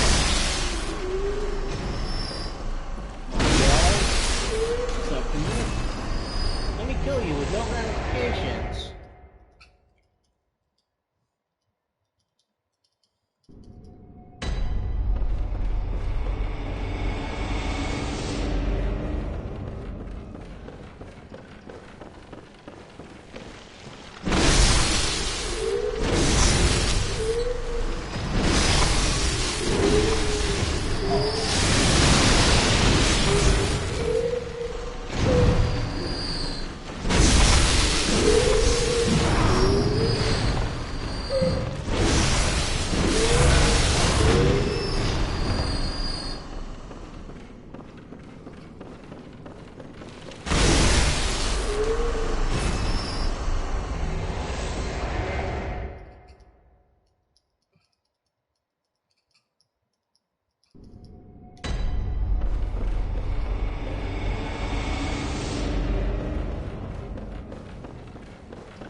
Back to A Christmas Carol.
Stream where you will get to get several hours of lecture Ooze in addition to the entirety of Charles Dickens' Christmas Carol. I mean, maybe that's presumptuous of me to assume that, but I think it's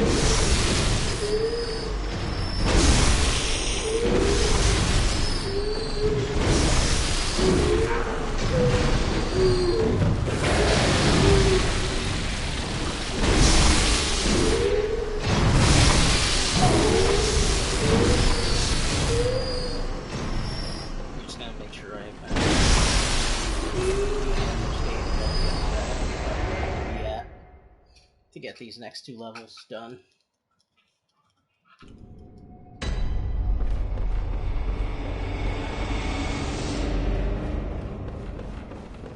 All right.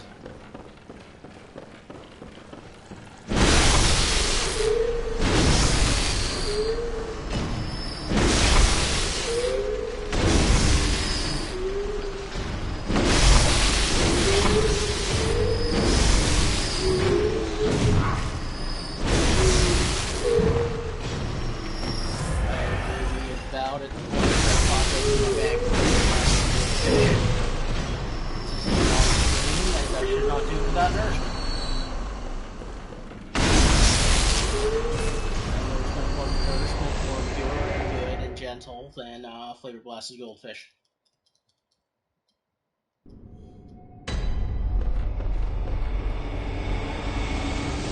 And one more.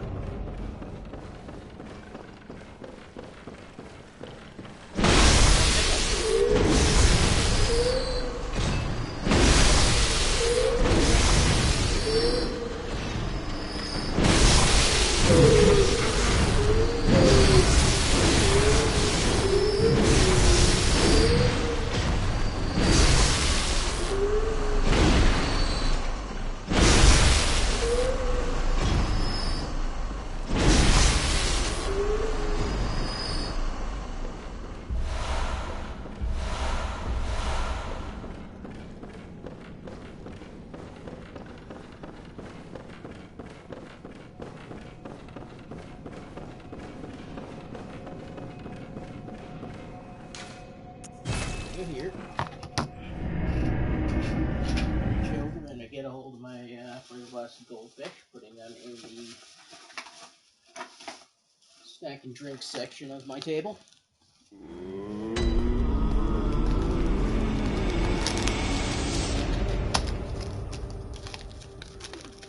They will be open for my snacking and drinking endeavors. Now I grab my water.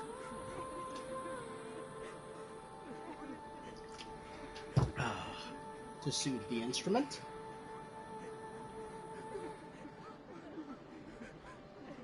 Turn my phone back on.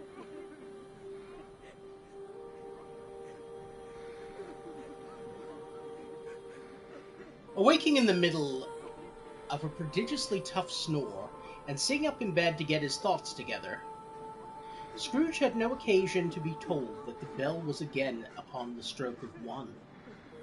He felt that he was restored to consciousness in the right nick of time, for the especial purpose of building a conference with the second messenger dispatched to him through Jacob Marley's intervention. But finding that he turned uncomfortably cold when he began to wonder which of his curtains this new spectre would draw back, he put them every one aside with his own hands, and lying once again, established a sharp lookout all round the bed. For he wished to challenge the spirit on the moment of its appearance, and did not wish to be taken by surprise and made nervous. Gentlemen of the free and easy sort who plume themselves on being acquainted with a move or two and being usually equal to the time of day, express the wide range of their capacity for adventure by observing that they are good for anything from pitch and toss to manslaughter, between which opposite extremes, no doubt, there lies a tolerably wide and comprehensive range of subjects. Without venturing for Scrooge quite as heartily as this, I don't mind calling on you to believe that he was ready for a good broad field of strange appearances, and that nothing between a baby and a rhinoceros would have astounded him very much. Now, being prepared for almost anything, he was not by any means prepared for nothing, and consequently, when the bell struck 1 and no shape appeared, he was taken with a violent fit of trembling. 5 minutes, 10 minutes, a quarter of an hour went by, yet nothing came. All of this time he lay upon his bed, the very core and centre of a blaze of ruddy light, which streamed upon it when the clock proclaimed the hour, and which, being only light, was more alarming than a dozen ghosts, as he was powerless to make out what it meant or would be at, and was sometimes apprehensive that he might be at that very moment an interesting case of spontaneous combustion, without having the consolation of knowing it. At last, however, he began to think as you or I would have thought at first, for it is always the person not in the predicament who knows what ought to have been done in it, and would unquestionably have done it too. At last, I say, he began to think that the source and secret of this ghostly light might be in the adjoining room, from whence on further tracing it, it seemed to shine. This idea taking full possession of his mind, he got up softly and shuffled on his slippers to the door. The moment Scrooge's hand was on the lock, a strange voice called him by his name and bade him enter. He obeyed. It was his own room, there was no doubt about that. He had undergone a surprising transformation. The walls and ceiling were so hung with living green that it looked a perfect grove, from every part of which bright, gleaming berries glistened. The crisp leaves of holly, mistletoe, and ivy reflected back the light, as if so many little mirrors had been scattered there, and such a mighty blaze went roaring up the chimney at that dull petrifaction of a hearth had never known in Scrooge's time, or Marley's. or for many and many a winter season gone, heaped up on the floor to form a kind of throne where turkeys, geese, game, poultry, brawn, great joints of meat, sucking pigs, long wreaths of sausages, mince pies, plum puddings, barrels of oysters, red-hot chestnuts, cherry-cheeked apples, juicy oranges, luscious pears, immense 12 cakes, and seething bowls of punch that made the chamber dim with their delicious steam. In easy state upon this couch there sat a jolly giant, glorious to see, who bore a glowing torch, in shape not unlike Plenty's horn, and held it up, high up, to shed its light on Scrooge as he came peeping round the door. "Come in!" exclaimed the ghost. "Come in and know me better, man!" Scrooge entered timidly and hung his head before the spirit. He was not the dogged Scrooge he had been. And though the spirit's eyes were clear and kind, he did not like to meet them. "I am the ghost of Christmas present," said the spirit. "Look upon me." Scrooge reverently did so, and was clothed in one simple deep green robe or mantle, bordered with white fur. This garment hung so loosely on the figure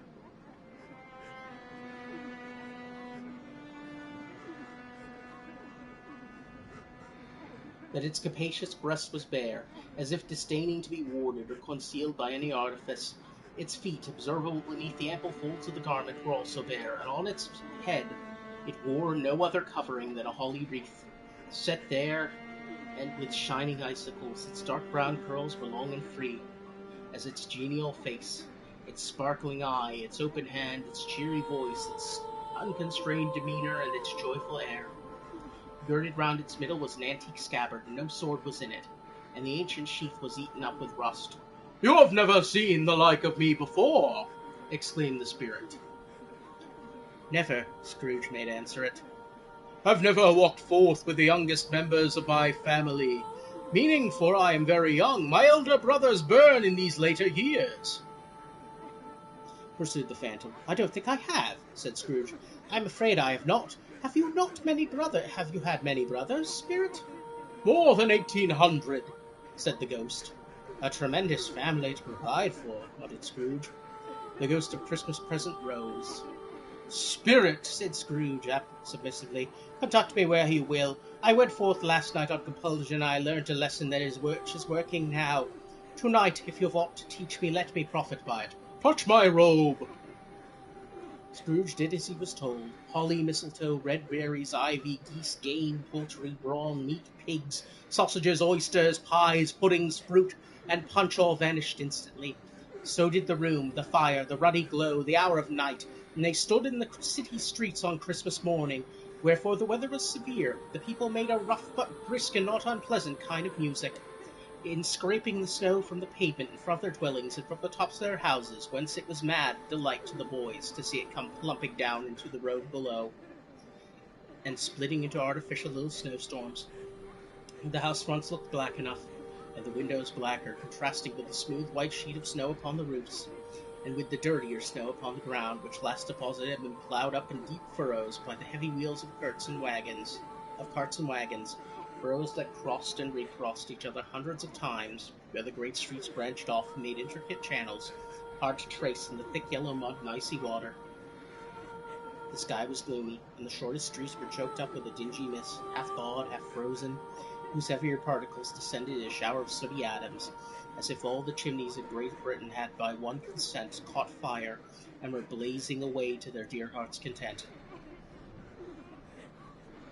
There was nothing very cheerful in the climate or the town, and yet there was an air of cheerfulness abroad, that the clearest summer air and brightest summer sun might endeavour to diffuse in vain.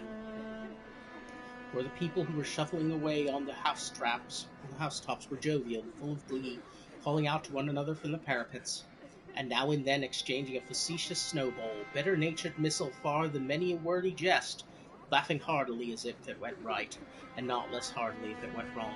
The poulterers' shops were still half open, and the fruiterers were radiant in their glory. There were great round pot-bellied baskets of chestnuts, shaped like the waistcoats of jolly old gentlemen, lolling at the doors and tumbling out onto the street in their apologetic opulescence. their apoplectic opulescence. They were ruddy brown-faced, broad-girthed Spanish onions, shining in the fatness of their growth like Spanish friars, and waking from their shells in wanton slyness as the girls that they went by and glanced demurely at the hung-up mistletoe. There were pears and apples clustered high in blooming pyramids. There were bunches of grapes made in the shopkeeper's benevolence to dangle from conspicuous hoods that people's mouths might water gratis as they passed. There were piles of filberts, mossy and brown, recalling in their fragrance. Each walks among the woods in pleasant shufflings ankle deep through withered leaves. There were Norfolk biffins, squab and swarthy, setting off the yellow of the oranges and lemons, and in the great compactness of their juicy persons, urgently entreating and beseeching to be carried home in paper bags and eaten after dinner. The very gold and silver fish set forth among those choice fruits in a bowl, through members of a dull and stagnant-blooded race, appeared to know that there was something going on, and to a fish went gasping round and round their little world, in slow and passionless excitement. All right, I think I can stop there for right now, and we can level. Excuse me. What is it? Let me. Yeah, 17 to go.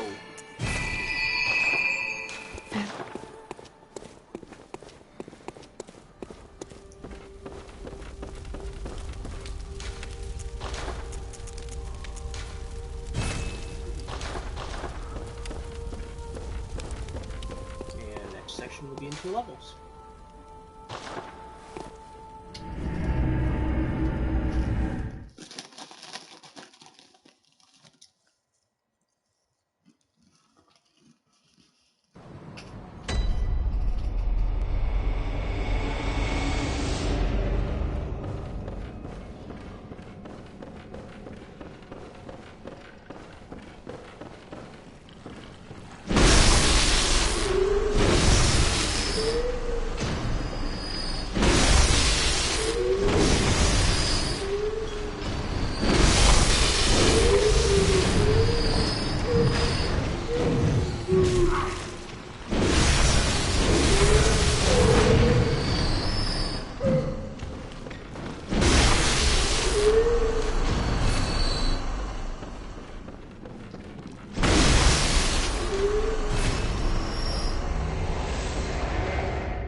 Right. We are nearing 17 levels.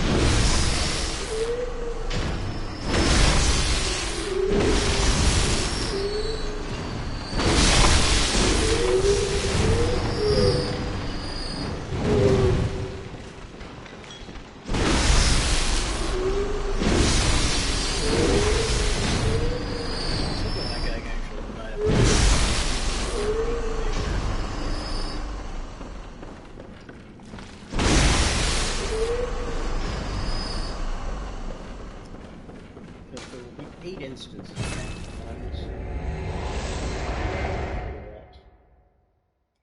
Oh, nope, still thirds. Okay.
6 million to go.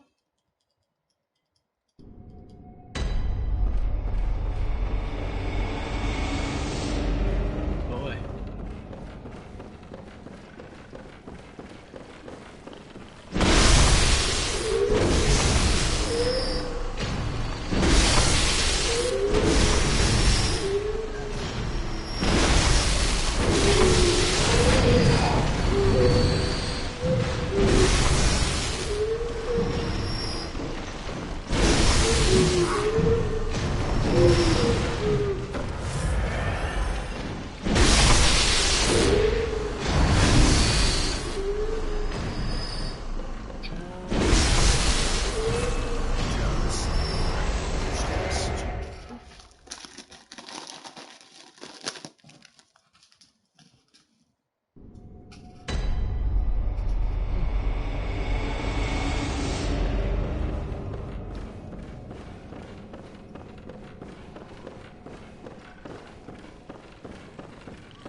That was slow of me. 15 minutes to go until I go and pour myself more water and coffee.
Okay.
get there by the end of this.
Just hammering on these Ooze at least.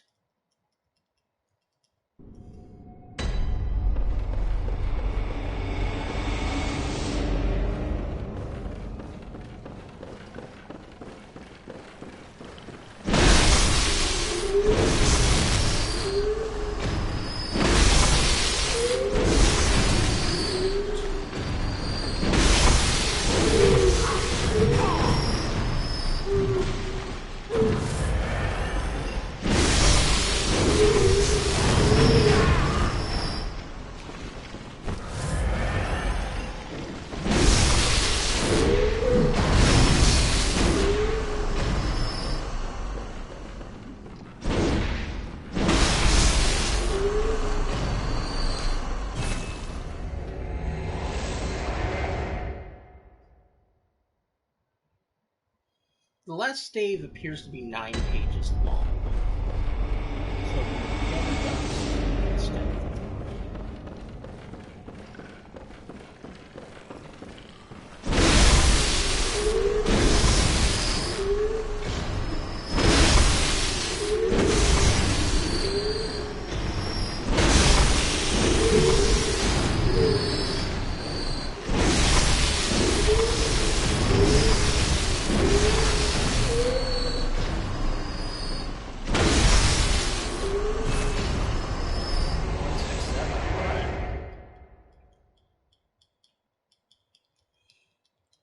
You're getting to the point where, like, we've gotten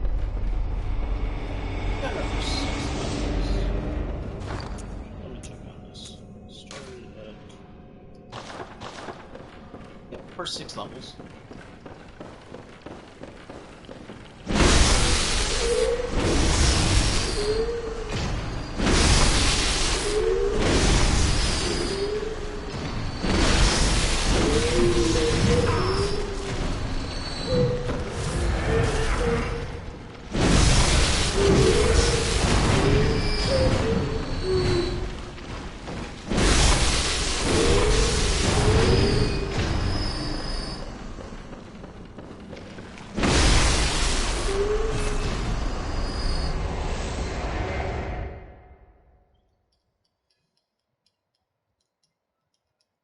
No, we're seeing Christmas carols and Vanguard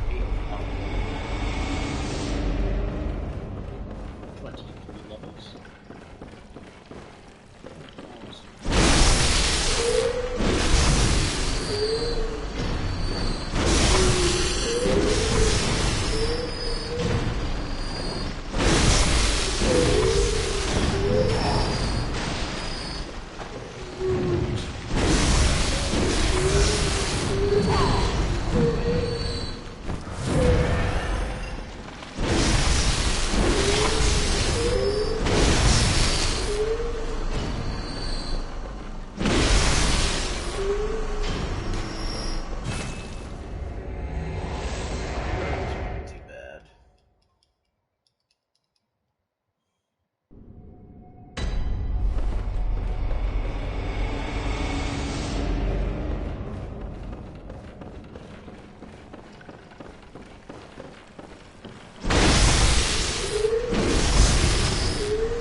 15. Yeah, so it should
we have about 6.4 mil next.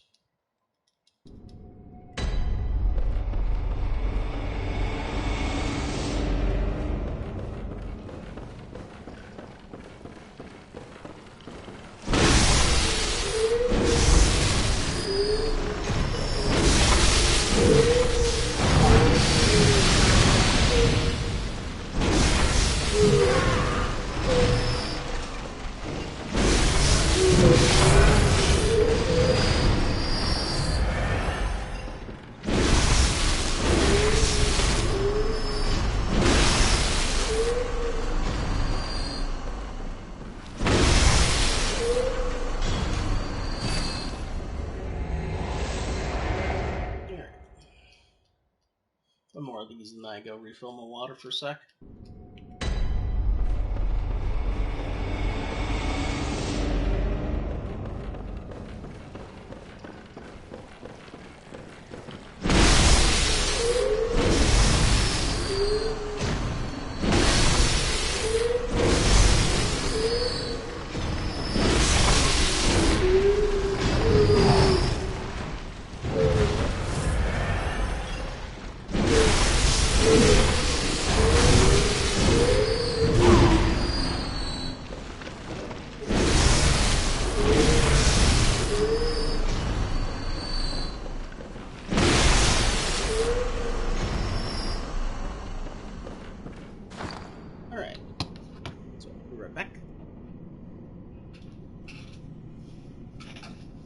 Water and coffee.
Alright. Now onward.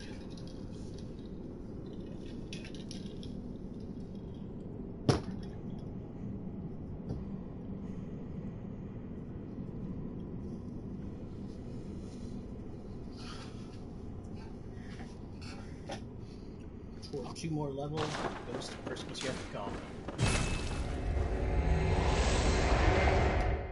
I mean, toward 2 more levels and the rest of the Ghost of Christmas Present.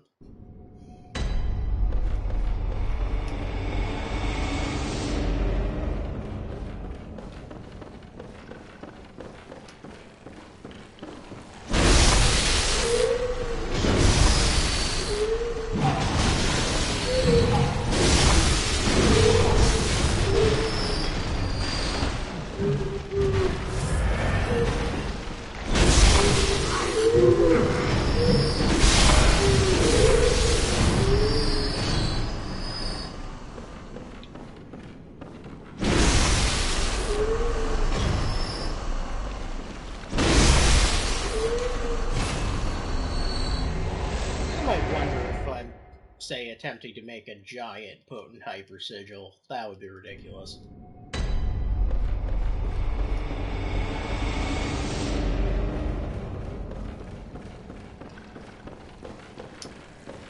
Imagine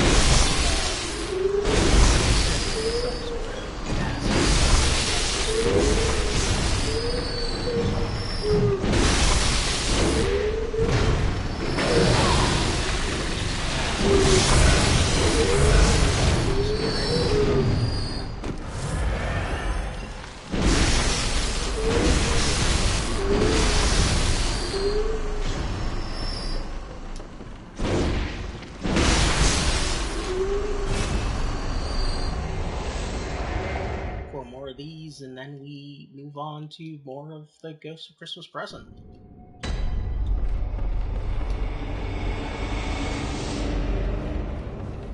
I believe he checks in on Fred next. I think the practice are still back.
Experience.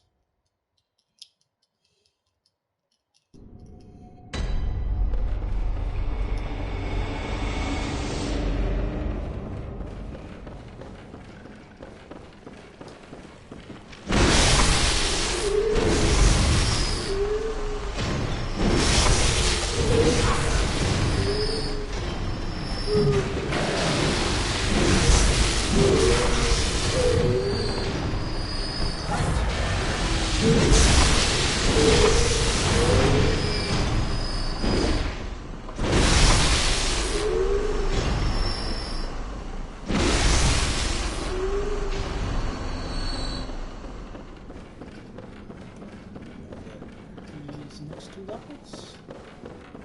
After we read some Dickens.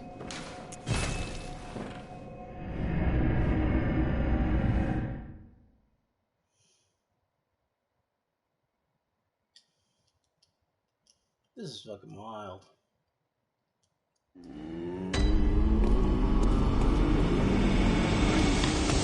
Dickens.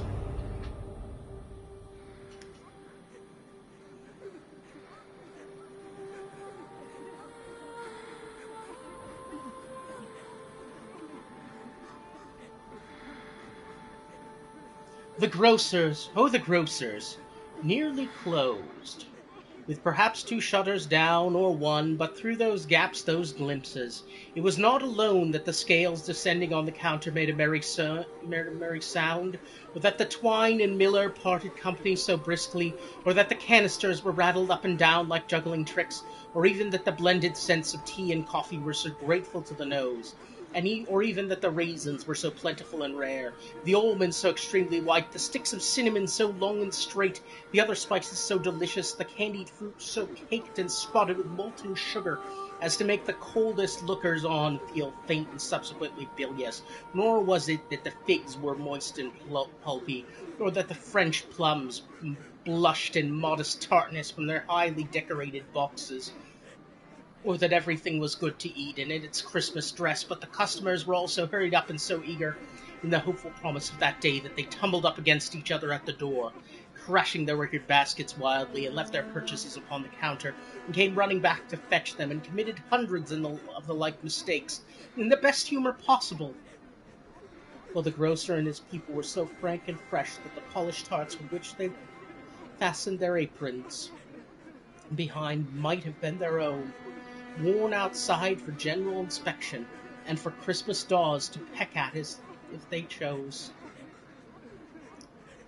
But soon the steeples called good people all to church and chapel, and away they came, flocking through the streets in their best clothes and with their gayest faces.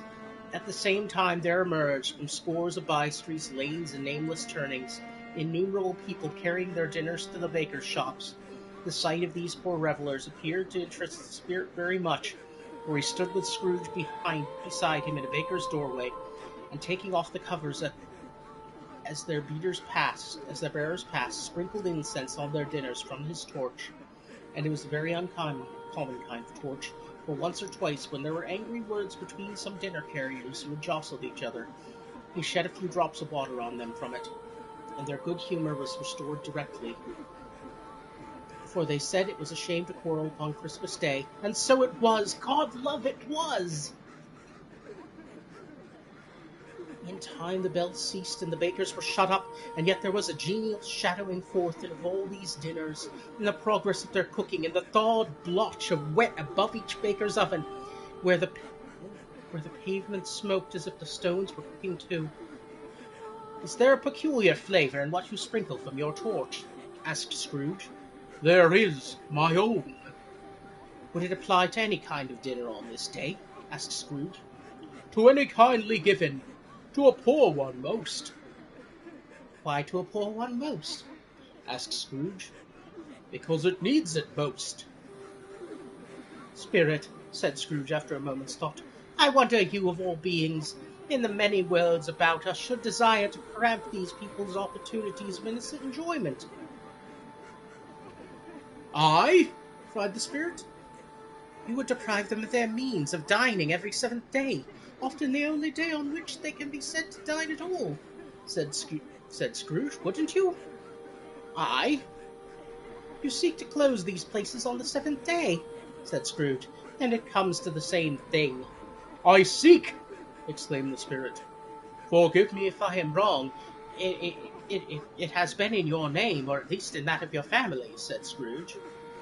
"There are some upon this earth of yours," returned the Spirit, "who lay claim to know us, and who do their deeds of passion, pride, ill will, hatred, envy, bigotry, and selfishness in our name, are so strange to us and all our kith and kin as if they had never lived.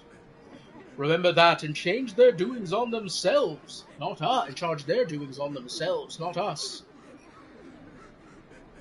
Scrooge promised that he would, and went on invisible, as they had been before, into the suburb of the town. It was a remarkable quality of the ghost, which Scrooge observed at the baker's, that notwithstanding his gigantic size, he could accommodate himself to any place with ease, and that he stood beneath a low roof quite as gracefully and like a supernatural creature as it was possible he could have done in any lofty hall. And perhaps it was the pleasure the Great Spirit had in showing off this power of his, or else that it was his own kind, generous, hearty, his own kind, generous, hearty nature, and his sympathy with all poor men that led him straight to Scrooge's clerks. For there he went, and took Scrooge with him, holding to his robe, and on the threshold of the door the Spirit smiled, and stopped to bless Bob Cratchit's dwelling with the sprinklings of his torch. Think of that! Bob had but 15 bob a week himself. He pocketed on Saturdays, but 15 copies of his Christian name, and yet the ghost of Christmas present blessed his four-roomed house. Then up rose Mrs. Cratchit, Cratchit's wife, dressed out but poorly in a twice-turned gown of braven ribbons which are cheap, and made a goodly show for sixpence, and she laid the cloth, assisted by Belinda Cratchit, second of her daughters, also brave in ribbons, while Master Peter Cratchit plunged a fork into the saucepan of potatoes, and getting the corners of his monstrous shirt collar, Bob's private property conferred upon his son and heir in honour of the day, into his mouth, rejoiced to find himself so gallantly attired, and yearned to show his linen in fashionable parts. And now 2 smaller Cratchits, boy and girl, came tearing in, screaming that outside the baker's they had smelt the goose and known it for their own, and basking in luxurious thoughts of sage and onion, these young Cratchits danced at the table, and exalted Master Peter Cratchit to the skies, while he, not proud, although his colours nearly choked him, blew the fire, until the slow potatoes, bubbling up, knocked loudly at the saucepan lid to be let out and peeled. "What has ever got your precious father, then?" said Mrs. Cratchit, "and your brother Tiny Tim? And Martha wasn't as late last Christmas Day by half an hour." "Here's Martha, mother," said a girl, appearing as she spoke. Here's Martha, mother," cried the 2 young Cratchits. "Hurrah! There's such a goose, Martha." "Why, bless your heart alive, how late you are," said Mrs. Cratchit, kissing her a dozen times, and taking off her shawl and bonnet for her taking off her shawl and bonnet for her with officious zeal. "We'd a deal of work to finish up last night," replied the girl, and had to clear away this morning, mother." "Well, never mind, as long as you're come, said Mrs. Cratchit. "Sit ye down before the fire, my dear, and have a warm, God bless ye." No, there's further coming," cried the 2 young Cratchits, which were everywhere at once. "Hide, Martha, hide!" So Martha hid herself, and in came little Bob, the father, with at least 3 feet of comforter, exclusive of the fringe, hanging down before him, and his threadbare clothes darned up and brushed to look seasonable, and Tiny Tim upon his shoulder. Alas for Tiny Tim, he bore a little crutch, and had his limbs supported by an iron frame. "Why, where's our Martha?" cried Bob Cratchit, looking round. "Not coming," said Mrs. Cratchit. "Not coming," said Bob, with a sudden declension in his high spirits, for he had been Tim's blood horse all the way from church. They had come home rampant. Not coming upon Christmas Day?" Martha didn't like to see him disappointed, as if it were only in joke, so she came out prematurely from behind the closet door and ran into his arms, while the 2 young Cratchits hustled Tiny Tim and bore him off into the wash-house, so he might hear the pudding singing in the copper. "And how did little Tim behave?" asked Mrs. Cratchit, when she had rallied Bob on his credulity, and Bob had hugged his daughter till his heart's content. "As good as gold," said Bob, "and better. Somehow he gets thoughtful sitting by himself so much, and thinks the strangest things you ever heard.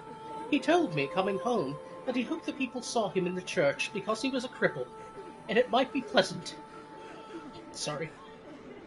to them to remember upon Christmas Day, who made lame beggars walk and blind men see." That moment, Jesus Christ. Bob's voice was tremulous when he told them this, and trembled more when he said that Tiny Tim was growing strong and healthy. His active little crutch was heard upon the floor, and back came Tiny Tim before another word was spoken, escorted by his brother and his sister to his stool beside the fire, and Bob, turning up his cups as if, poor fellow, they were capable of being made more shabby, compounded some hot mixture in a jug with gin and lemons, and stirred it round and put it on the hob to simmer. Master Peter and the two ubiquitous young Cratchits went to fetch the goose, with which they soon returned in high procession. Such a bustle ensued that you might have thought a goose the rarest of all birds, a feathered phenomenon to which a black swan was a matter of course. And in truth it was something very like it in this house. Mrs. Cratchit made the gravy, ready beforehand in a little saucepan, hissing hot. Master Peter mashed the potatoes with incredible vigor. Miss Belinda sweetened up the applesauce. Martha dusted the hot plates. Bob took Tiny Tim beside him in a tiny corner at the table. The two young Cratchits set chairs for everybody, not forgetting themselves, and mounting guard upon their posts, crammed spoons into their mouths, lest they should shriek for goose before their turn came to be helped. At last the dishes were set on, and grace was said. It was succeeded by a breathless pause, as Mrs. Cratchit, looking slowly all along the carving knife, prepared to plunge it in the breast, and when she did, and when the long-expected gush of stuffing issued forth, one murmur of delight arose all round the board, and even Tiny Tim, excited by the two young Cratchits, beat on the table with the handle of his knife, and feebly cried hurrah. There never was such a goose. Bob said he didn't believe there ever was such a goose cooked. Its tenderness and flavor, size and cheapness were the themes of universal admiration.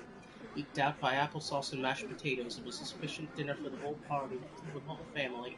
Indeed, as Mrs. Cratchit said with great delight, surveying one small atom of a bone upon the dish, they hadn't ate it all at last, yet every one had had enough, and all the youngest Cratchits in particular were steeped in sage and onion to the eyebrows.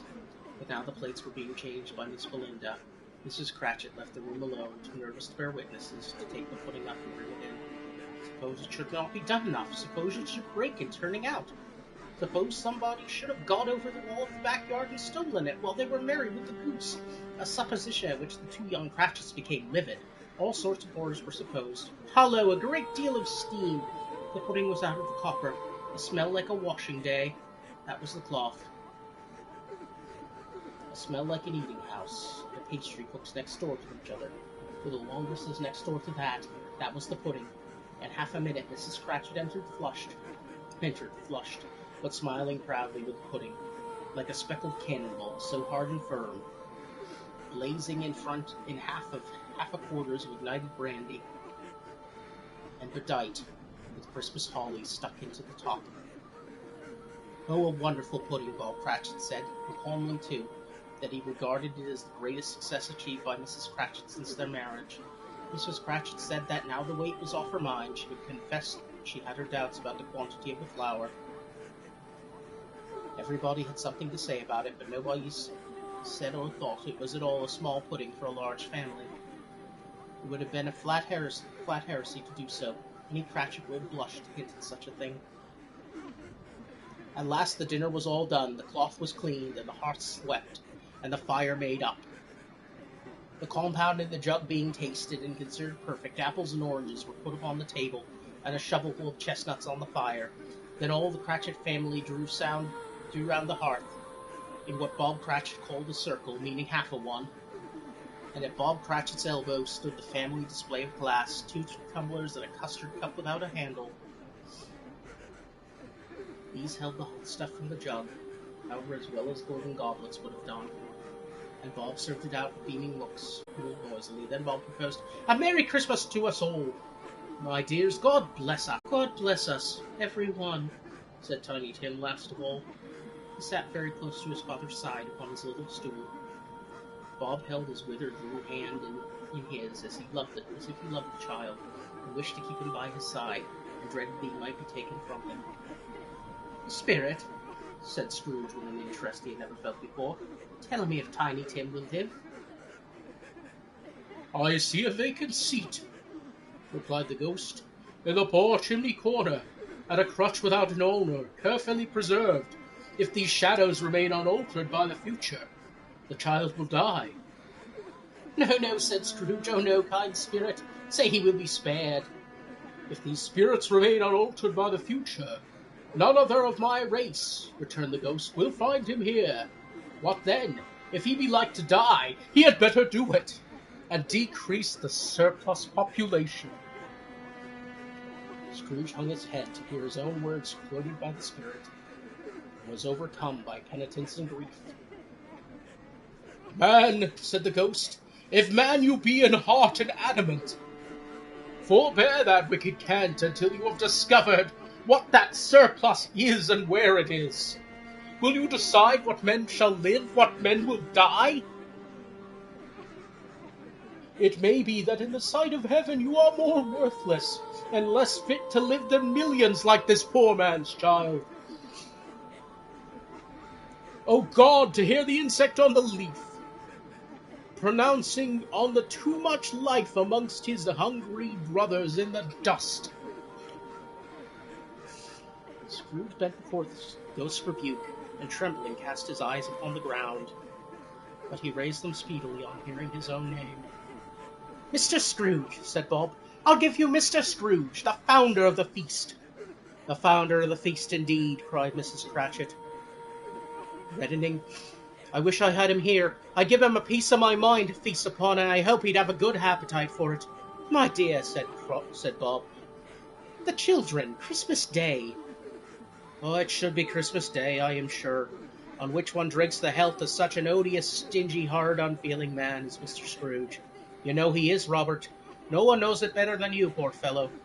My dear, was Bob's mild answer. Christmas Day. I'll drink his health for your sake and the day's, said Mrs. Cratchit, not for his. Long life to him. A Merry Christmas and a Happy New Year. He'll be very merry and very happy, I have no doubt. The children drank the toast after her. It was the first of their proceedings, which had no heartiness in it. Tiny Tim drank it last of all, but he didn't care twopence for it. Scrooge was the ogre of the family. The mention of his name cast a dark shadow on the party, which was not dispelled for full 5 minutes. After it passed away, they were 5 to 10 times merrier than before, from the mere relief of Scrooge the Baleful being done with. Bob Cratchit told them how he had a situation in his eye for Master Peter, which would bring it in, if obtained, full 5 and 6 weekly.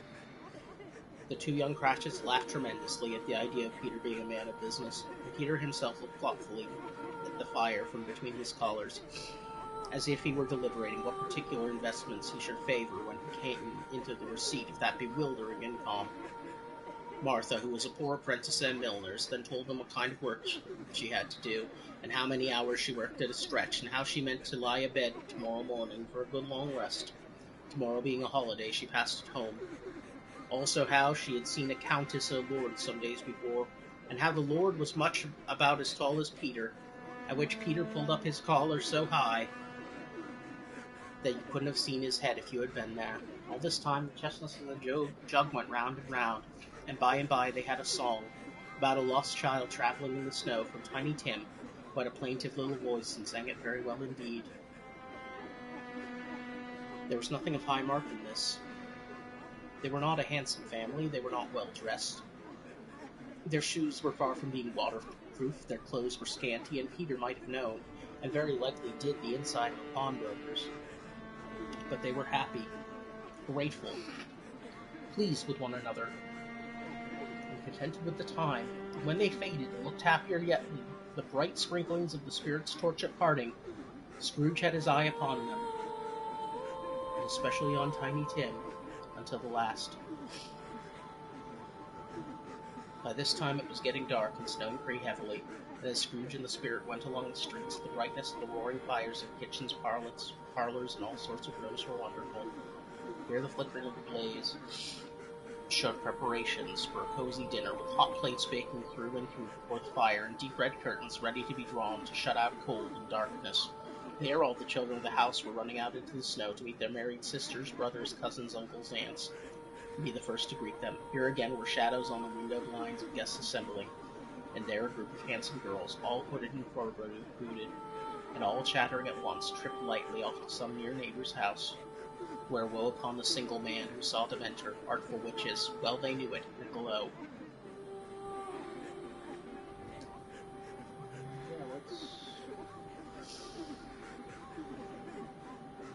Call it there. Grab our levels. What is it?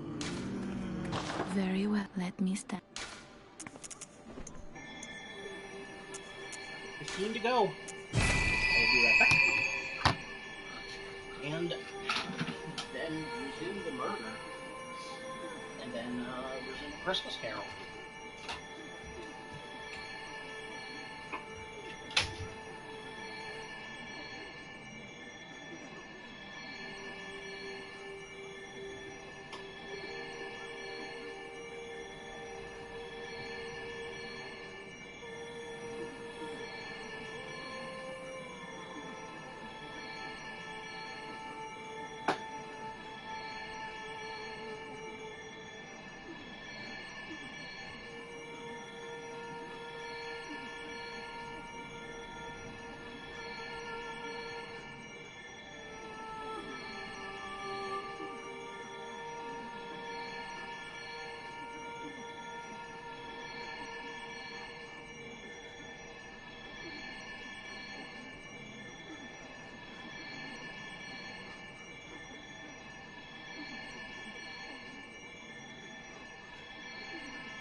Okay.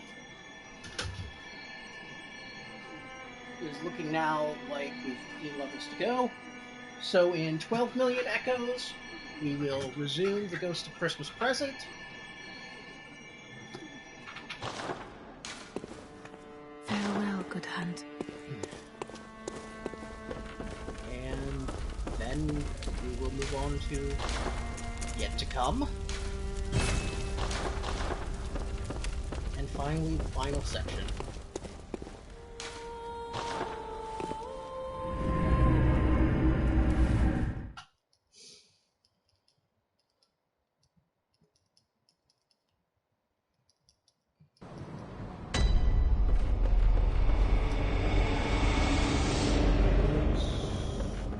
Back again.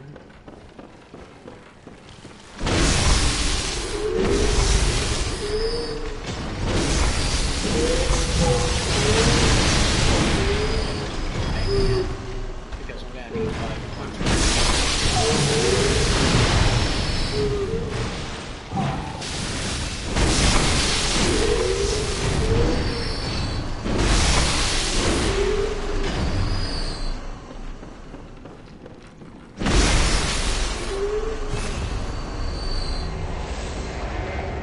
But I'll be reading in 3 levels.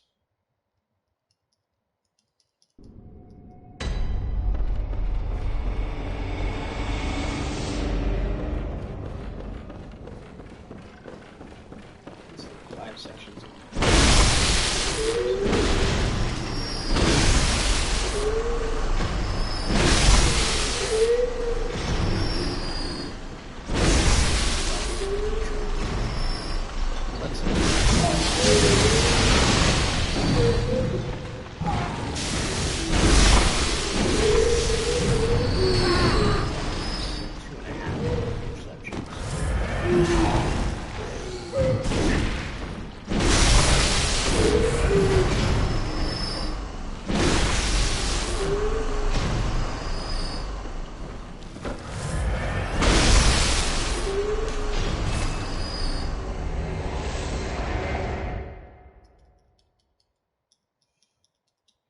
We're getting close, huh?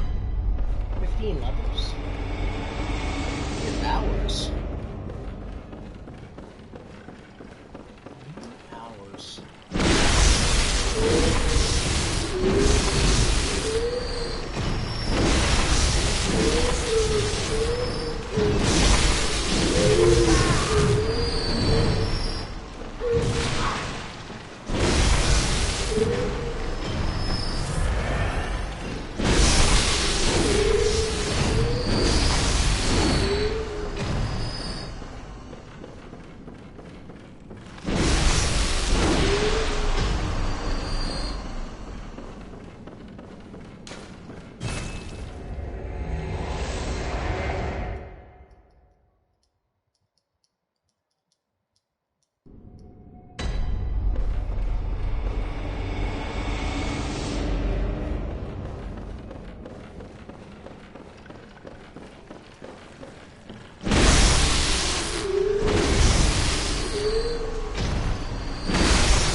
Christmas present when we are at.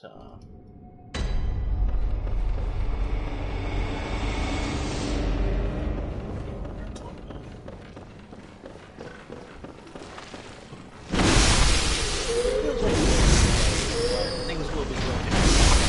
Fix some of the weapons.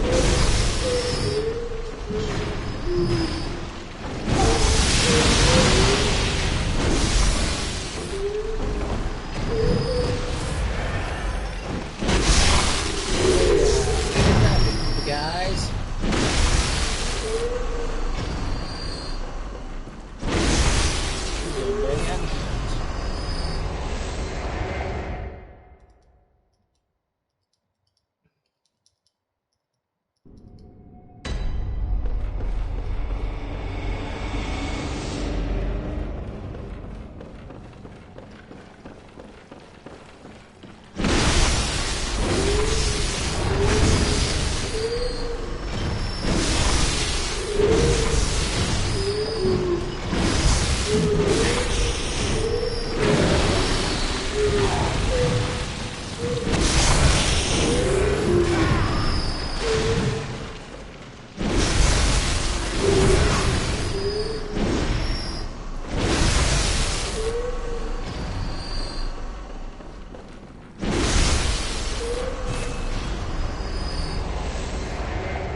Because I also want to make sure we get the 99 at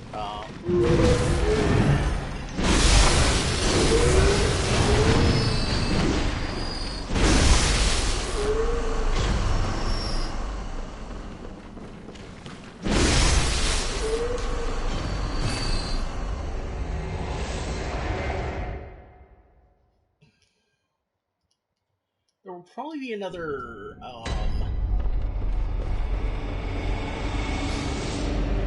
I'd say we're definitely at like the halfway point.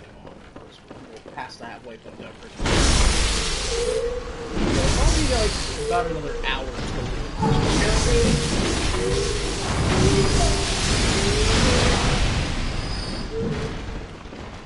in these 6 sections. Yeah, it's also about 10 minutes per section.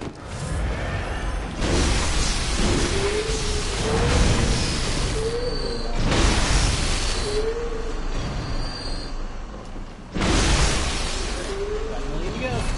Wait, 5.6 million to go. Not bad.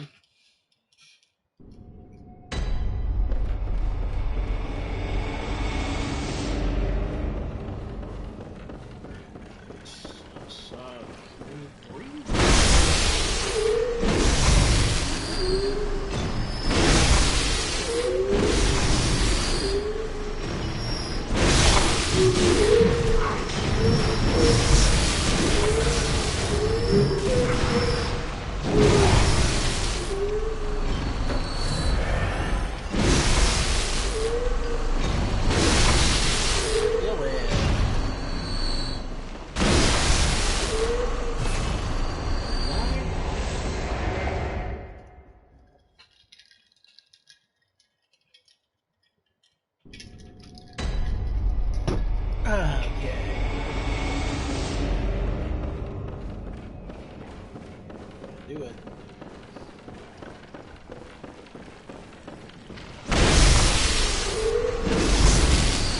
More mail.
About 5 million. That's about 20.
We're gonna do it. It's gonna be done. We're gonna do it.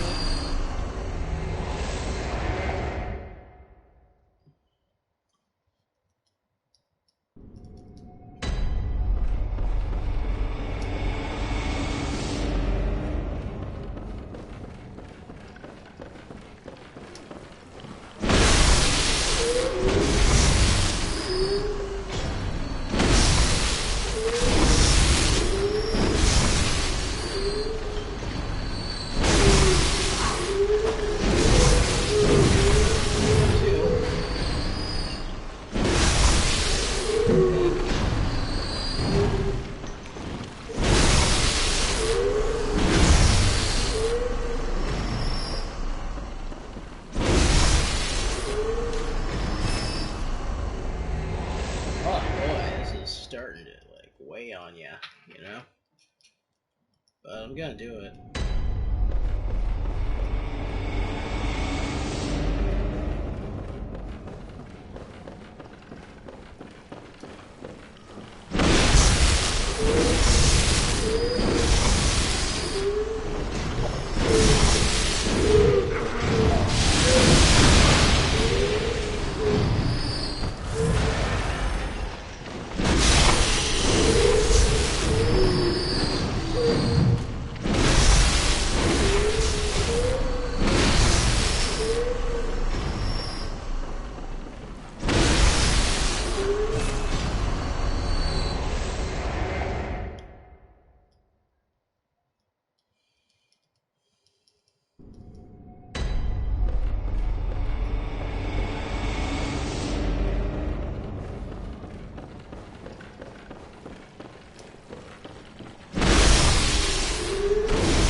Saga.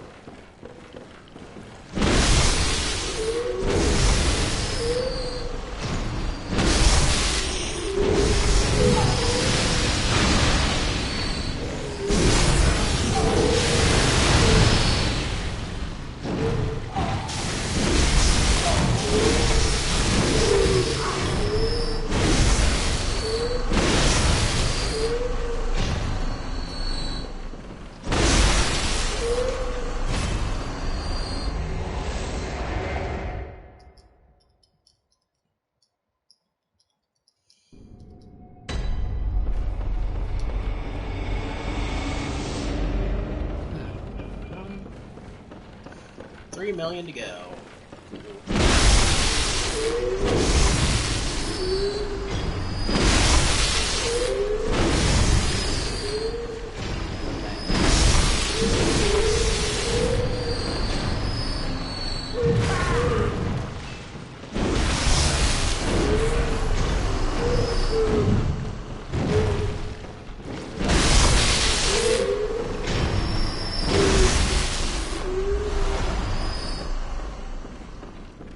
After that, 4 million till 2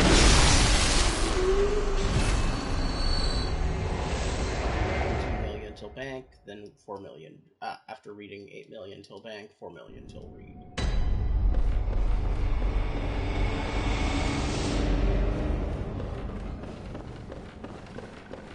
We are therefore 7 million.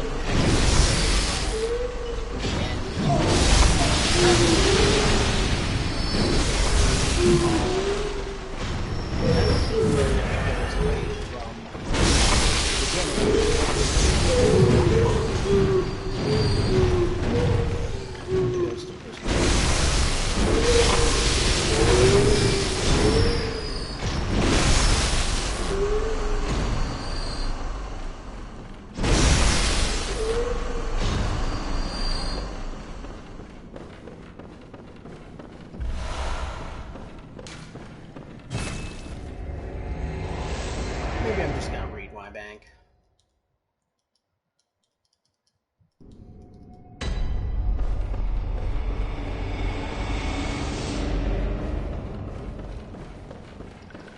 And then make it 3 levels till the ghost.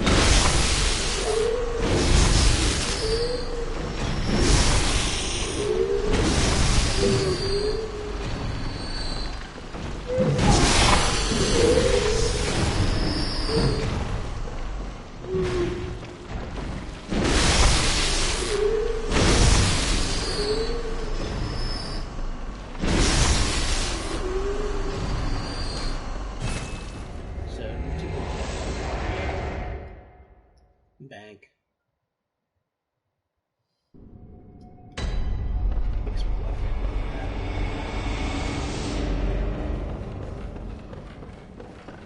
Just marks.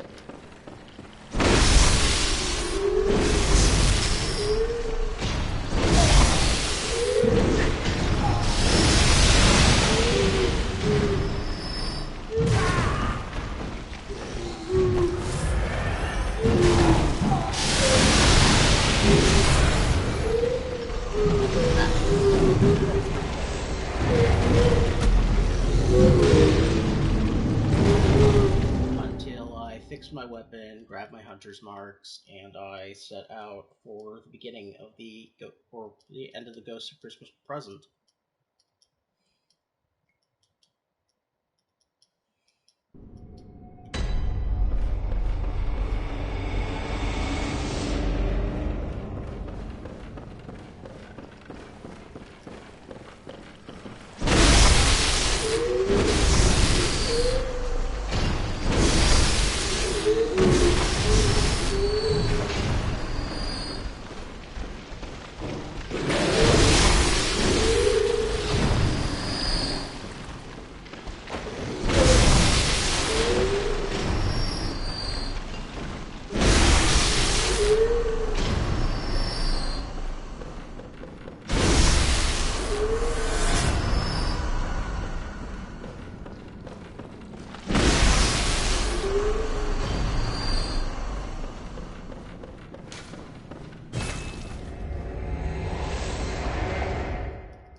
more, and then we read, and we level.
But if you had judged from the numbers of people on their way to friendly gatherings, you might have thought that no one was at home to give them welcome when they got there, instead of every home expecting company and piling up its fires half chimney high. Blessings on it, how the ghost exulted, how it bared its breadth of breast, and opened its capacious palm, and floated on outpouring with a generous hand its bright and harmless mirth on everything within its reach. The very lamplighter who ran on before, dotting the dusky street with specks of light, and who was dressed to spend that evening somewhere, laughed out loudly as the spirit passed, though little kenned the lamplighter that he had any company but Christmas. And now, without a word of warning from the ghost, they stood upon a bleak and desert moor, where monstrous masses of rude stone were cast about, as though they were the burial place of giants, and water spread itself wheresoever it listed, or would have done so, but for the frost that held it prisoner, and nothing grew but moss and furze, and coarse, rank grass. Down in the west the setting sun had left a streak of fiery red, which glared upon the desolation for an instant like a sullen eye, and frowning lower, lower yet, was lost in the thick gloom of darkest night. "What place is this?" asked Scrooge. "A place where miners live who labour in the bowels of the earth," returned the spirit. "But they know me, see?" A light shone from the window of a hut, and swiftly they advanced towards it. Passing through the wall of mud and stone, they found a cheerful company assembled around a glowing fire. An old man, and an old man and woman, with their children, their children's children, and another generation beyond that, all decked out gaily in their holiday attire. The old man, in a voice that seldom rose above the howling of the wind upon the barren waste, was singing them a Christmas song. It had been a very old song when he was a boy, and from time to time they all joined in on the chorus. So surely as they raised their voices, the old man got quite blithe and loud, and so surely as they stopped, his vigor sank again. The spirit did not tarry here, bid Scrooge hold his road, and passing on above the moor, and whither? Not to sea? To sea! To Scrooge's horror, looking back, he saw the last of the land, a frightful range of rocks behind them, and his ears were deafened by the thundering of water, as it rolled and roared, and raged among the dreadful caverns it had worn, and fiercely tried to undermine the earth. Built upon a dismal reef of sunken rocks, some league or so from shore, on which the waters chafed and dashed the wild year through, there stood a solitary lighthouse. Great heaps of seaweed clung to its base, and storm birds, born of the wind, one might suppose, the seaweed of the water, rose and fell about it, like the waves they skimmed. But even here, two men who watched the light had made a fire that through the loophole in the thick stone wall shed out a ray of brightness on that awful sea. Joining their horny hands over the rough table at which they sat, they wished each other Merry Christmas from their can of grog, and one of them, the elder too, with his face all damaged and scarred with hard weather, as the figurehead of an old ship might be, struck up a sturdy song that was like a gale in itself.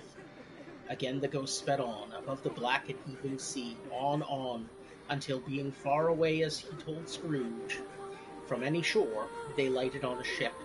They stood beside the helmsman at the wheel, the lookout in the bow, the officers who had the watch, dark ghostly figures in their several stations, But every man among them hummed a Christmas tune, or had a Christmas thought, or spoke below his breath in his companion of some to his companion of some bygone Christmas day, with homeward hopes belonging to it.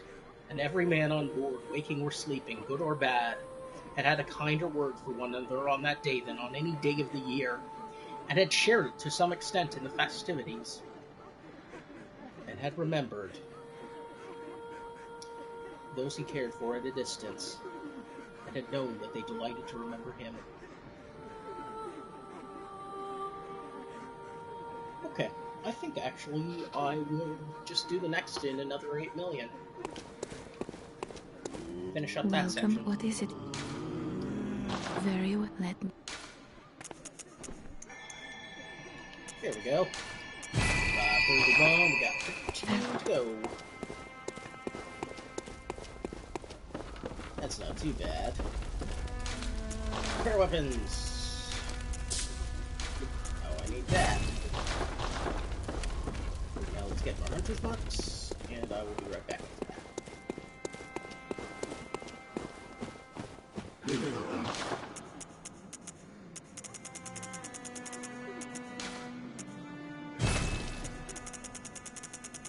Wilds. Okay, cool.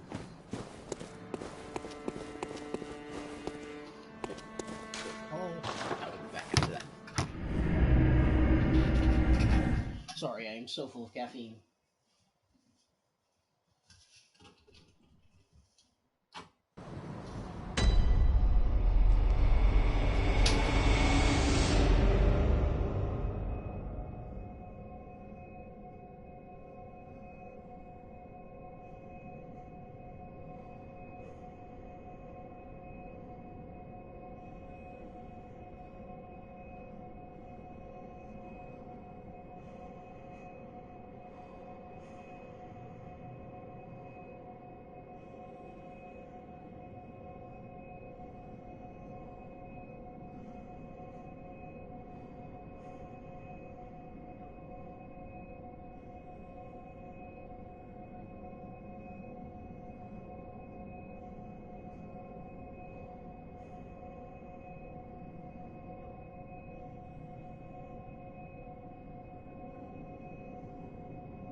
Alright, here we go.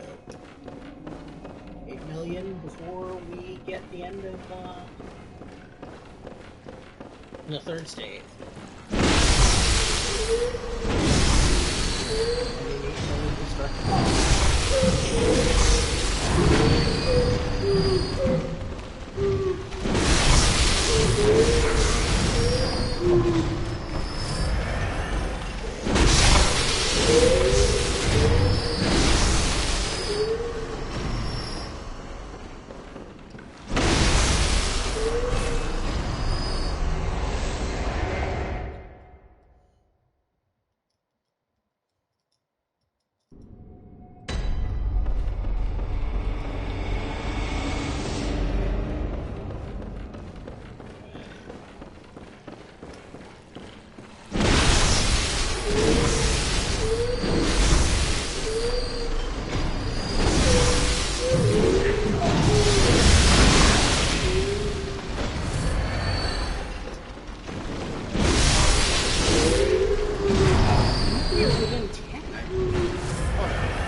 bank in 8.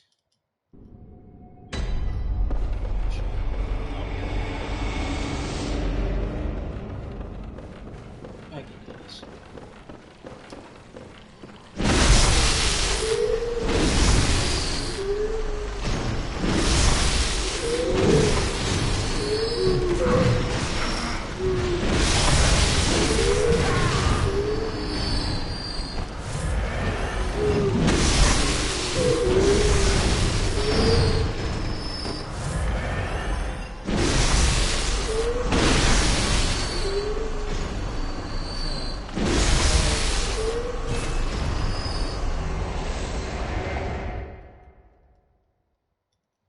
Right.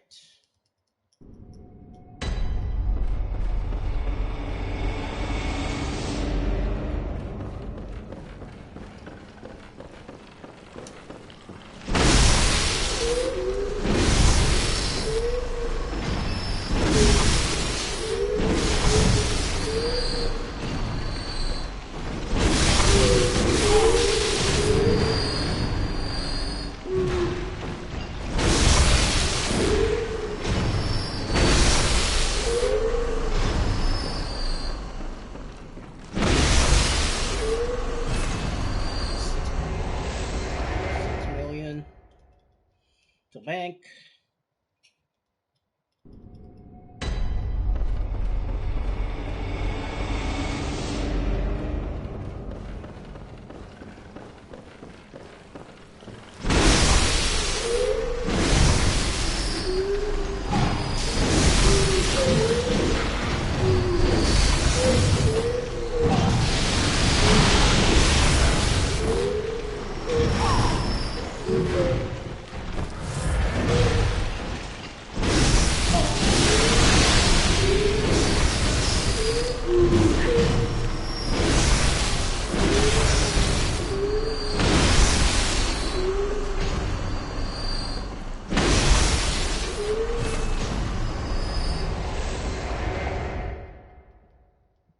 Alright, 6.1 million to go.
might actually.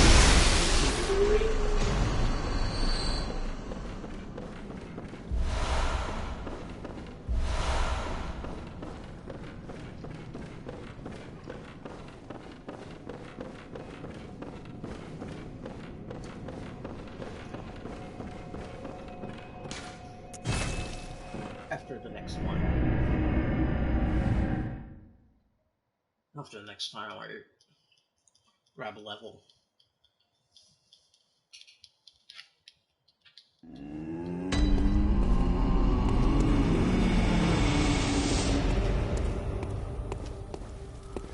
Oop. Oh, I didn't need to go back to the green. I'm 5.4 million away from that next time. So yeah, I will cut this off after finishing the last section of the last section of the third staple of Christmas Carol.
Go.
Take some time off and make myself some dinner, and then I will sit back down.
Oh shit. Got that guy. Oh well. We're at 5.4 million to go.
this will actually be one level, bringing us to...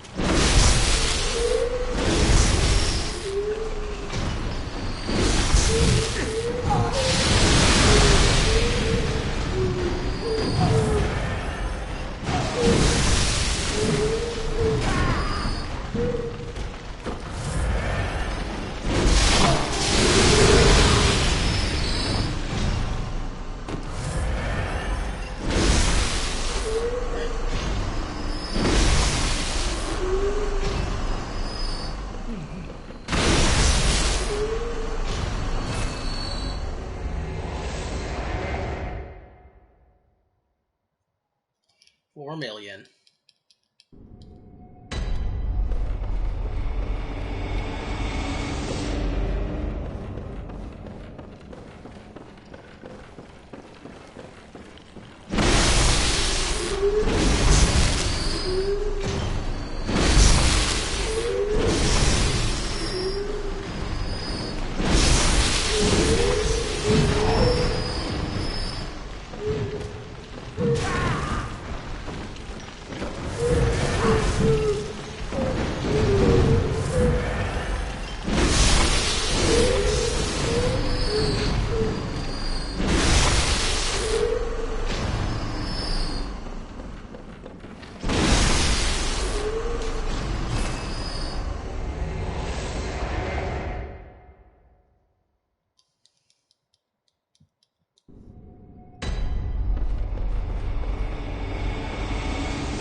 I just might need a short break.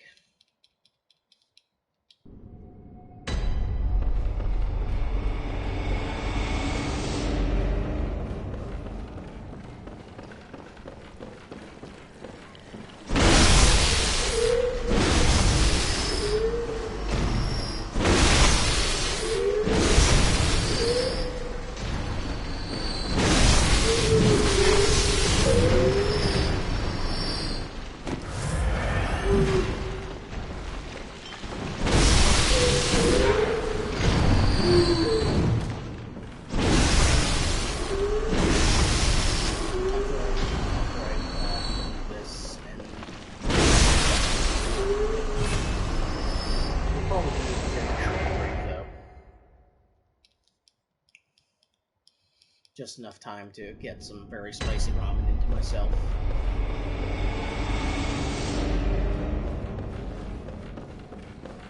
And get my head back together.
Thank you, Silent Companion.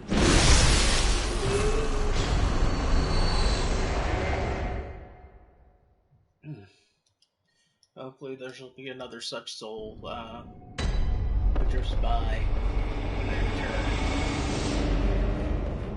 Or maybe more.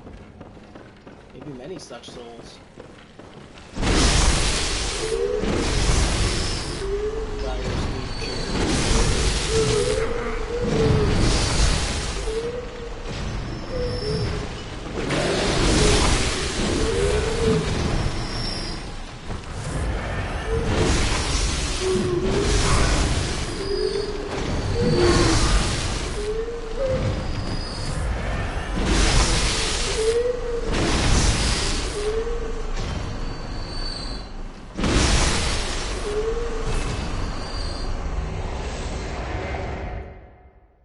Idiot. 2 million to go.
It's going to be 6 instances of this.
income part. Well, I mean, was present. Last part is in 600,000. And then I make myself some spicy ramen.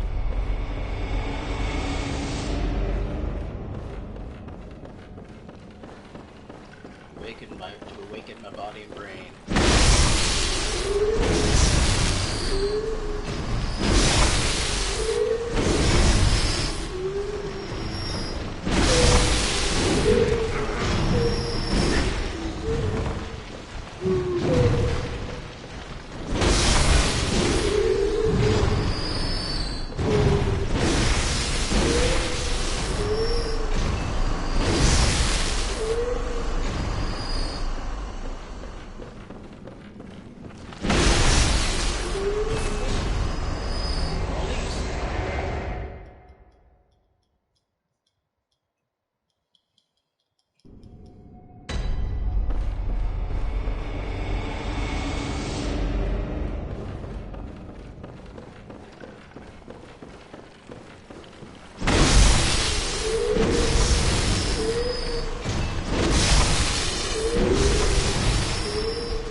This.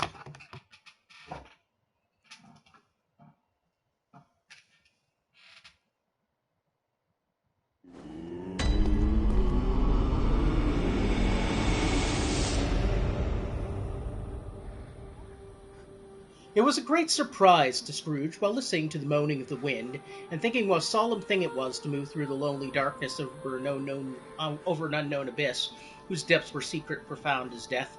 It was a great surprise to Scrooge while thus engaged to hear a hearty laugh. It was a much greater surprise to Scrooge to recognize it as his own nephew's and to find himself in a bright, dry, gleaming room with the spirit standing smiling by his side and looking up at that same nephew with approving affability. Ha ha ha! Laughed Scrooge's nephew. Ha ha!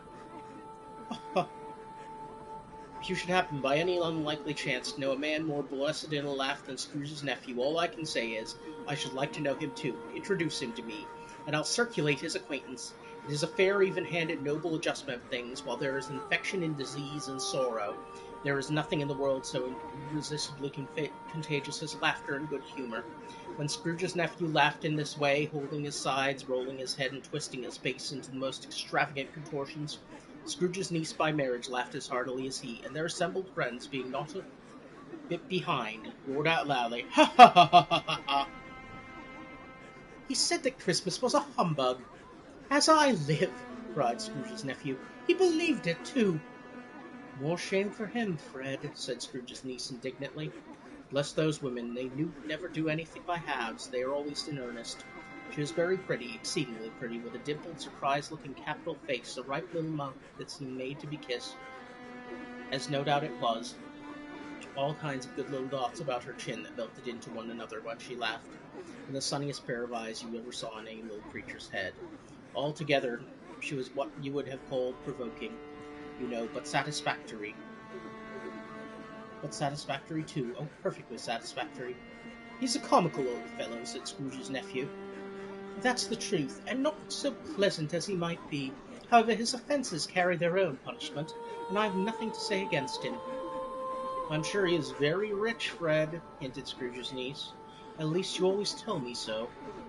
What of that, my dear? Said Scrooge's nephew. His wealth is of no use to him. He don't he don't do any good with it. He don't make himself comfortable with it. He hasn't the satisfaction of thinking, that he is never going to benefit us with it. I have no patience with him, observed Scrooge's niece. Scrooge's niece, sisters, and all the other ladies expressed the same opinion. Oh, I have, said Scrooge's nephew. I'm very sorry for him. I couldn't be very angry with him if I tried. Who suffers by his ill whims? Himself always. Here he takes it into his head to dislike us, and he won't come to dine with us. What's the consequence? He didn't lose much of a dinner. He don't lose much of a dinner. Indeed, I think he loses a very good dinner, interrupted Scrooge's niece. Everybody else said the same. And they must be allowed to have been competent judges, because they had just had dinner, and with the dessert upon the table, were clustered round the fire by lamplight. Well, I am very glad to hear it, said Scrooge's nephew, because I haven't any great faith in these young housekeepers. What do you say, Topper? Topper clearly got his eye upon one of Scrooge's niece's sisters, for he answered that a bachelor was a wretched outcast who had no right to express an opinion on the subject. Whereas Scrooge's niece's sister, the plump one with the lace tucker, not the one with the roses, blushed. Do go on, Fred, said Scrooge's niece, clapping her hands. He never finishes what he begins to say. He is such a ridiculous fellow. Scrooge's nephew revelled in another laugh, and, as it was impossible to keep the infection off, though the plump sister tried hard to do so with aromatic vinegar, his example was unanimously followed. I was only going to say, said Scrooge's nephew, that the consequence of his taking a dislike to us and not making a merry with us, as I think that he loses some pleasant moments, which could do him no harm. I am sure he loses pleasanter companions than he can find his own thoughts, either in his mouldy old office or his dusty chambers. I mean to give him the same chance every year, whether he likes it or not, so I pity him. For I pity him. He may rail at Christmas till he dies, but he can't help thinking better of it. I defy him. If he finds me going there in good temper year after year and saying, Uncle Scrooge, how are you? If it only puts him in the vein to leave his poor clerk £50, that's something. And I think I shook him yesterday. It was their turn to laugh now at the notion of his shaking Scrooge, but being thoroughly good-natured and not much caring what they laughed at, so that they laughed at any rate, he encouraged them in their merriment and passed the bottle joyously.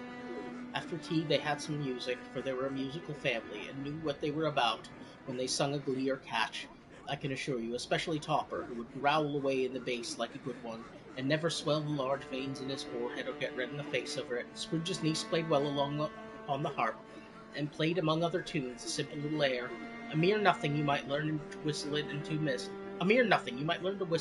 minutes, which had been familiar to the child who fetched Scrooge from the boarding school, as he had been reminded by the ghost of Christmas past. When this strain of music sounded, all the things that the ghost had shown him came upon his mind. He softened more and more, and thought that if he could have listened to it often, years ago, he might have cultivated the kindness of life for his own happiness with his own hands, without resorting to the sexton's spade that buried Jacob Marley. But they didn't devote the whole evening to music. After a while they played at forfeits, for it is good to be children sometimes, never better than at Christmas, when its mighty founder was a child himself. Stop! There was first a game of blind man's bluff. Of course there was, and I no more believe Topper was really blind than I believe he had eyes in his boots. My opinion is that it was a done thing between him and Scrooge's nephew, and the ghost of Christmas present knew it. The way he went after that plump sister in the lace tucker was an outrage on the credulity of human nature. Knocking down the fire irons, tumbling over the chairs, bumping up against the piano, smothering himself amongst the curtains wherever she went, there went he. Always knew where that plump sister was. He wouldn't catch anybody else. If you had fallen up against him on purpose, he would have, as some of them did,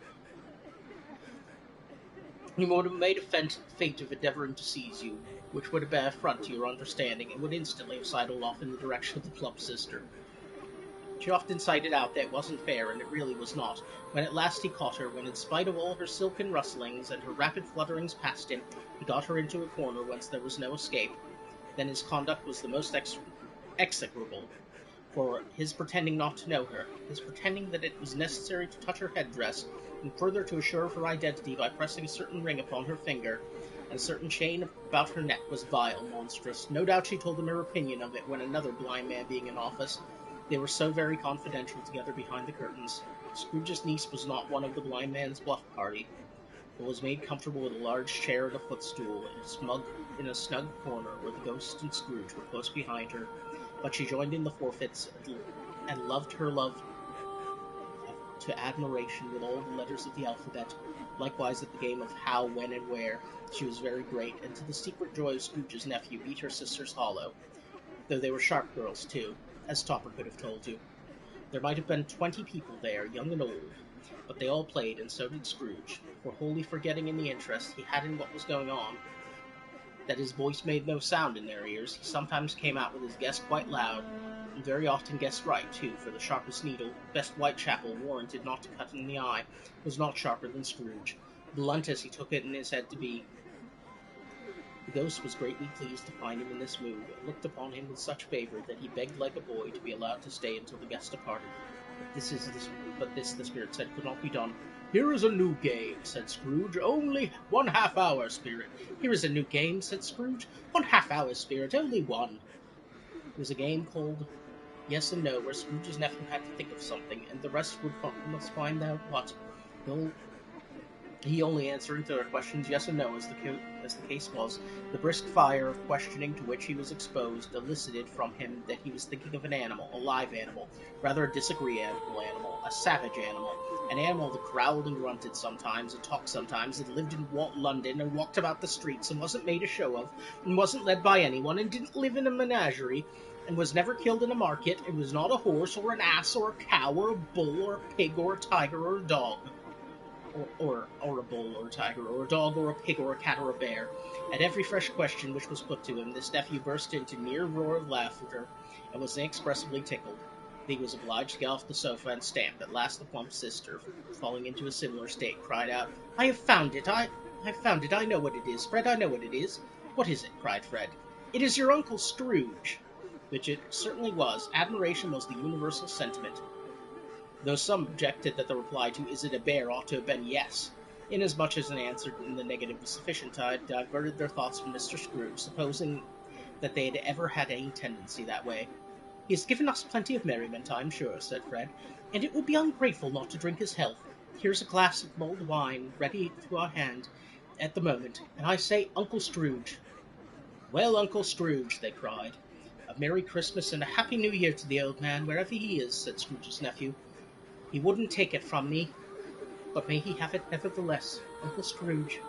Uncle Scrooge had imperceptibly become so gay and light of heart that he would have pledged the unconscious company in return, and thanked them in inaudible speech, if the ghost had given him time, but the whole scene passed off in the breath of the last words spoken by his nephew, and he and the spirit were again upon their travels. And much they saw, and far they went, and many homes they visited, but always with a happy end. The spirits stood beside sick beds, and they were cheerful. On foreign lands, and they were close at home. By struggling men, and they were patient in their greater hope. By poverty, and it was rich. In the almshouse, hospital, and jail. In misery's every refuge, where vain man in his little brief authority had not made fast the door, and burned the spirit out. He left his blessing, and taught Scrooge his precepts. It was a long night, as if it were only a night, but Scrooge had his doubts at this, because the Christmas holidays appeared to be condensed into the space of time they passed together. It was strange, too, that while Scrooge remained unaltered in his outward form, the ghost grew older, clearly older. Scrooge had observed this change, but never spoke of it, until they left a children's Twelfth Night party. Men looking at the spirit as they stood together in an open place, he noticed that its hair was grey. "Are spirits' lives so short?" "My life upon this globe is very brief," replied the ghost. "It ends tonight." "Tonight!" cried Scrooge. "Tonight at midnight. Hark! The time is drawing near. The chimes were ringing 11:15 at that moment. "Forgive me if I am not justified in what I asked," said Scrooge, looking intently at the spirit's robes. "I see something strange and not belonging to yourself protruding from your skirts. Is that a foot or a claw?" "It might be a claw, for the flesh there is upon it," is the spirit's sorrowful reply. "Look here." From the foldings of its robe it brought two children, wretched, abject, frightful, hideous, miserable. They knelt down at its feet. "Oh man, look down here!" exclaimed the ghost. They were a boy and girl, yellow, eager, ragged, scowling wolfish, but prostrate too in their humility. Where graceful youth should have filled their features out and touched them with its freshest taints, a stale and shriveled hand like that of age pinched and twisted them and pulled them into shreds. Where angels might have sat enchanted, devils lurked and glared out menacing. No change, no degradation, no perversion of humanity. In any grave, through all the mysteries of wonderful creation, has monsters so horrible and dread. Scrooge started back appalled, having them shown to him in this way. He tried to say they were fine children, but the words choked themselves. Rather than be parties to a lie of such enormous magnitude. "Spirit, are they yours?" Scrooge could say no more. "They are man's," said the spirit, looking down upon him, "and they cling to me, appealing from their fathers.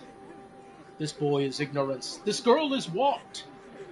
Beware of them both, and all of their degree, but most of all beware this boy, for on his brow I see that written which is doom, unless the writing be erased." "Deny it!" cried the spirit, stretching out his hand toward the city. "Slander those who tell it yet. Admit it for your factious purposes, and make it worse, and hide the end." "Have they no refuge or resource?" cried Scrooge. "Are there no prisons?" said the spirit, turning on him for the last time with his own words. "Are there no workhouses?" The bell struck 12. Scrooge looked about him for the ghost, and saw it not.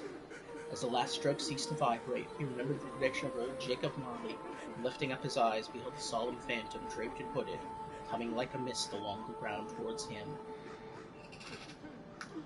And that will bring us to stage 4, the last of the spirits. What is it? Which I will start. Very well, let me. Which I will start gunning towards for my dinner break. Thank you for coming by for several hours lectures.